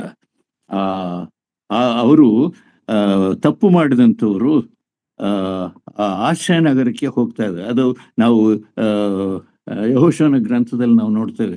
ಆಶ್ರಯ ನಗರಗಳಲ್ಲಿ ಹೋದಾಗ ಅದರಲ್ಲಿ 6 ಆಶ್ರಯ ನಗರಗಳಿದೆ. ಅದರದ್ದು ಒಂದೊಂದು ಹೆಸರನ್ನು ಮಾತ್ರ ಹೇಳ್ತೇನೆ, ವಿವರಣೆ ನಾನು ಮುಂದೆ ತಿಳಿಸ್ತೇನೆ. ಕಾದೇಶ್ ಎಂಬುದಾಗಿ ಹೇಳುವಾಗ ಅದು ಪರಿಶುದ್ಧ ಸ್ಥಳ. ಆ ಪರಿಶುದ್ಧ ಸ್ಥಳಕ್ಕೆ ನಾನು ಹೋಗ್ತೇನೆ. ಮತ್ತೆ 2ನೇದು ಶೆಕೆಮ್ ಎಂಬುದಾಗಿ ಹೇಳುವಾಗ ಶಕ್ತಿಯುತವಾದಂತಹ ಪ್ರದೇಶ. ಹೆಬ್ರೋನ್ ಎಂಬುವಾಗ ಅದು ಅನ್ಯೂನತೆ, ಒಮ್ಮತ ತಿಳಿಸುವಂಥದ್ದು. ಬೆಚೆಲ್ ಎಂಬುದಾಗಿ ಹೇಳುವಾಗ ಅದೊಂದು ಕೋಟೆ. ರಾಮೋತ್ ಎಂಬುದು ಉನ್ನತವಾದಂಥ ಸ್ಥಳ. ಗೋಲಾನ್ ಎಂಬುದು ಸಂತೋಷಕರವಾದಂಥ ಸ್ಥಳ. ಈ 6 ಔತಣವನ್ನು ಬಡಿಸುವಾಗ, ನಾವು ತಿನ್ನುವಾಗ, 5 ಮತ್ತು 6ನ ನಾವು ನೋಡುವಾಗ ಅದರಲ್ಲಿ ಕುರಿ ತನ್ನ ಸ್ಥಿತಿಯನ್ನು ಅರ್ಥಕೊಳ್ಳುವುದಿಲ್ಲ. ಅದಕ್ಕೆ ಯಾವ ಒಂದು ಹೀಗಿರ್ಬೇಕು ಹಾಗಿರ್ಬೇಕು ಎಂಬುದಾಗೆ ಅದರ ದೃಷ್ಟಿಯೆಲ್ಲ ಮುಂದೆ ಬರುವ 24ನೇ ಕೀರ್ತನೆಯ ಕಡೆಗೆ ಹೋಗ್ತದೆ. ದ್ವಾರಗಳೇ ಉನ್ನತವಾಗಿರಿ, ಪುರಾತನ ಕದಗಳೇ ತೆರೆದುಕೊಂಡಿರಿ, ಮಹಾಪ್ರಭಾವವುಳ್ಳ ಅರಸನು ಆಗಮಿಸುತ್ತಾನೆ. ಮಹಾಪ್ರಭಾವವುಳ್ಳ ಆ ಸ್ಟೇಜಿಗೆ ಬರ್ಲಿಕ್ಕಿಂತ ಮೊದಲು ಕುರಿ ಬರೇ ಆತನ ತಲೆ ಎತ್ತಿ ಪರಲೋಕದ ಕಡೆಗೆ ನೋಡ್ತಾನೆ. ನಾನು ಸಮಯ ಆಯ್ತು, ನಾನು ನಿಲ್ಲಿಸ್ತೇನೆ ರೀ, ಮುಂದುವರ್ಸೋಣ. ನಾವು 24ನೇ ಕೀರ್ತನೆ ಮುಂದುವರ್ಸೋಣ. ಹಾಗಿದ್ರೆ 22ನೇ ಕೀರ್ತನೆ, ನಾವು ನೀತಿವಂತರು ಎಂಬ ಪಾಪದ ಸಂಬಳವಾದಂತ ನರಕದಿಂದ ಬಿಡುಗಡೆ ಆದಂತ ಯೇಸುಸ್ವಾಮಿ ಮರಣ ಮತ್ತು ಪುನರುತ್ಥಾನ. 23ನೇ ವಾಕ್ಯದಲ್ಲಿ 4 ವಚನಗಳು ನಾವು ಸ್ಯಾಂಕ್ಟಿಫಿಕೇಶನ್, ನಾವು ಕುರಿಗಳಾಗಿದ್ದಾಗಿ ತಪ್ಪು ಮಾಡುವಂತ ಸ್ವಭಾವದವರು, ಆದ್ರೆ we are free from the power of sin, ಪಾಪದ ಶಕ್ತಿಯಿಂದ ನಮಗೆ ಬಿಡುಗಡೆ ಸಿಗುವಂಥದ್ದು. ಆದ್ರೆ 24ನೇ ಕೀರ್ತನೆಯಲ್ಲಿ ನೋಡುವಾಗ we are free, we are a glorified people. ನಾವು we are free from the presence of ಪಾಪದ ಸಮ್ಮುಖದಿಂದ ಬಿಡುಗಡೆ ಆಗುವಂಥದ್ದು, ಯೇಸು ಕ್ರಿಸ್ತನ ಜೊತೆಯಲ್ಲಿರುವಂಥದ್ದು. ನಾನು ನಿಲ್ಲಿಸ್ತೇನೆ, ಸಮಯ ಆಗಿದೆ, ದಯಮಾಡಿ ಕ್ಷಮಿಸಿ. 5 ನಿಮಿಷ ಜಾಸ್ತಿ ಆಯ್ತು. ಎಲ್ಲಿವರೆಗೂ ಅರ್ಥ ಆಗ್ತದೆ ಅಂತ ಗೊತ್ತಿಲ್ಲ, ಎಲ್ಲಿವರೆಗೂ ನಾನು ತೊಗಲು ತುಟಿಯಿಂದ ಹೇಳಿದ್ದೇನೆ ಎಂಬುದಾಗಿ ಗೊತ್ತಿಲ್ಲ. ನನಗೆ ಗೊತ್ತಿದ ಹಲ್ಲುಗಳಿಲ್ಲ, ನನಗೆ ಶಕ್ತಿ ಇಲ್ಲ, ಆದ್ರೆ ಹೇಳುವಂತ ಭಾವ ನನಗೆ ಪಿಕ್ಚರ್ ಸಹಿತವಾಗಿ ನಾನು ಹೇಳುವಂಥದ್ದು, ಆದ್ರೆ ಹೇಳುವಂತ ಅವಕಾಶ ದೇವರು ನನಗೆ ಈಗ ಕೊಟ್ಟಿದ್ದಾನೆ. ಮತ್ತು ನಿಮಗೆ ತಿಳುವಳಿಕೆ ಉಳ್ಳವರ ನಿಮ್ಮ ಮಧ್ಯದಲ್ಲಿ ನಾನು ಇರ್ಲಿಕ್ಕಾಗುವಂತ ಸಹಾಯ ಕೊಟ್ಟ ದೇವರಿಗೆ ಸ್ತೋತ್ರ ಹೇಳ್ತೇನೆ. ಒಂದು ಪ್ರಾರ್ಥನೆ ಮಾಡೋಣ. ಪ್ರೀತಿಯುಳ್ಳ ಸ್ವಾಮಿ, ನಿನ್ನ ರಕ್ಷಣಾ ಕಾರ್ಯವನ್ನ ನೀನು ದಾವೀದನ ಮುಖಾಂತರವಾಗಿ ತಿಳಿಸಿ, ಅದರಿಂದ ಮುಂದುವರೆದು ಅನೇಕ ಪ್ರವಾದಿಗಳ ಮುಖಾಂತರವಾಗಿ ನೀನು ತಿಳಿಸ್ತಾ ಬಂದಿ. ನಮಗೆ ಕಾಣುವಂತ ಕಣ್ಣುಗಳನ್ನು ಕೊಡು ಸ್ವಾಮಿ, ಅದನ್ನ ವಿವರಿಸುವಂತ ಸ್ಥಿತಿಯನ್ನು ನಮಗೆ ಕೊಡು. ಅದರಲ್ಲಿ ಕಾಣುವಂತ ನಿನ್ನನ್ನು ಅಂಗೀಕರಿಸಲಿಕ್ಕೆ ಪಾಪದ ಸಂಬಳವಾದ ನರಕದಿಂದ ಬಿಡುಗಡೆ ಆದಂತ ನಾವು ಪಾಪದ ಶಕ್ತಿಯಿಂದ ಬಿಡುಗಡೆ ಹೊಂದುವಂತ ಒಂದು ಸ್ಥಿತಿಗೆ ಕೂಡ, ಅದಕ್ಕಾಗಿ ಸಾಕಷ್ಟು ನಿನ್ನ ಸೇವಕರು ನಮಗೆ ಬೋಧಿಸ್ತಾ ಇದ್ದಾರೆ. ಮತ್ತು ನಾಳೆ ನಿನ್ನೇನು ಕೊಡುವಂತ ಆ ಮಹಿಮೆಯ ಸ್ಥಿತಿಗೆ ನಾವು ಬರ್ಲಿಕ್ಕಾಗುವಂತ, ಪಾಪದ ಸಮ್ಮುಖದಿಂದಲೇ ಬಿಡುಗಡೆ ಆಗುವಂತ ಒಂದು ಸ್ಥಿತಿಗೆ ನಮ್ಮನ್ನು ನಡೆಸು ಸ್ವಾಮಿ. ನೀನು ಕೊಟ್ಟಂತ ಸಂದರ್ಭಕ್ಕಾಗಿ ಸ್ತೋತ್ರ. ಅರ್ಥ ಮಾಡಿಕೊಡು ಸ್ವಾಮಿ, ನಿನ್ನ ಆತ್ಮನ ಅರ್ಥ ಮಾಡಿಕೊಟ್ರೆ ನಮಗೆ ಅರ್ಥ ಆಗುವಂಥದ್ದು. ಯೇಸು ಕ್ರಿಸ್ತನ ದಿವ್ಯ ನಾಮದಲ್ಲಿ ಬೇಡಿಕೊಂಡು ಪ್ರಾರ್ಥಿಸಿದ್ದೇವೆ ಸ್ವಾಮಿ, ಆಮೆನ್.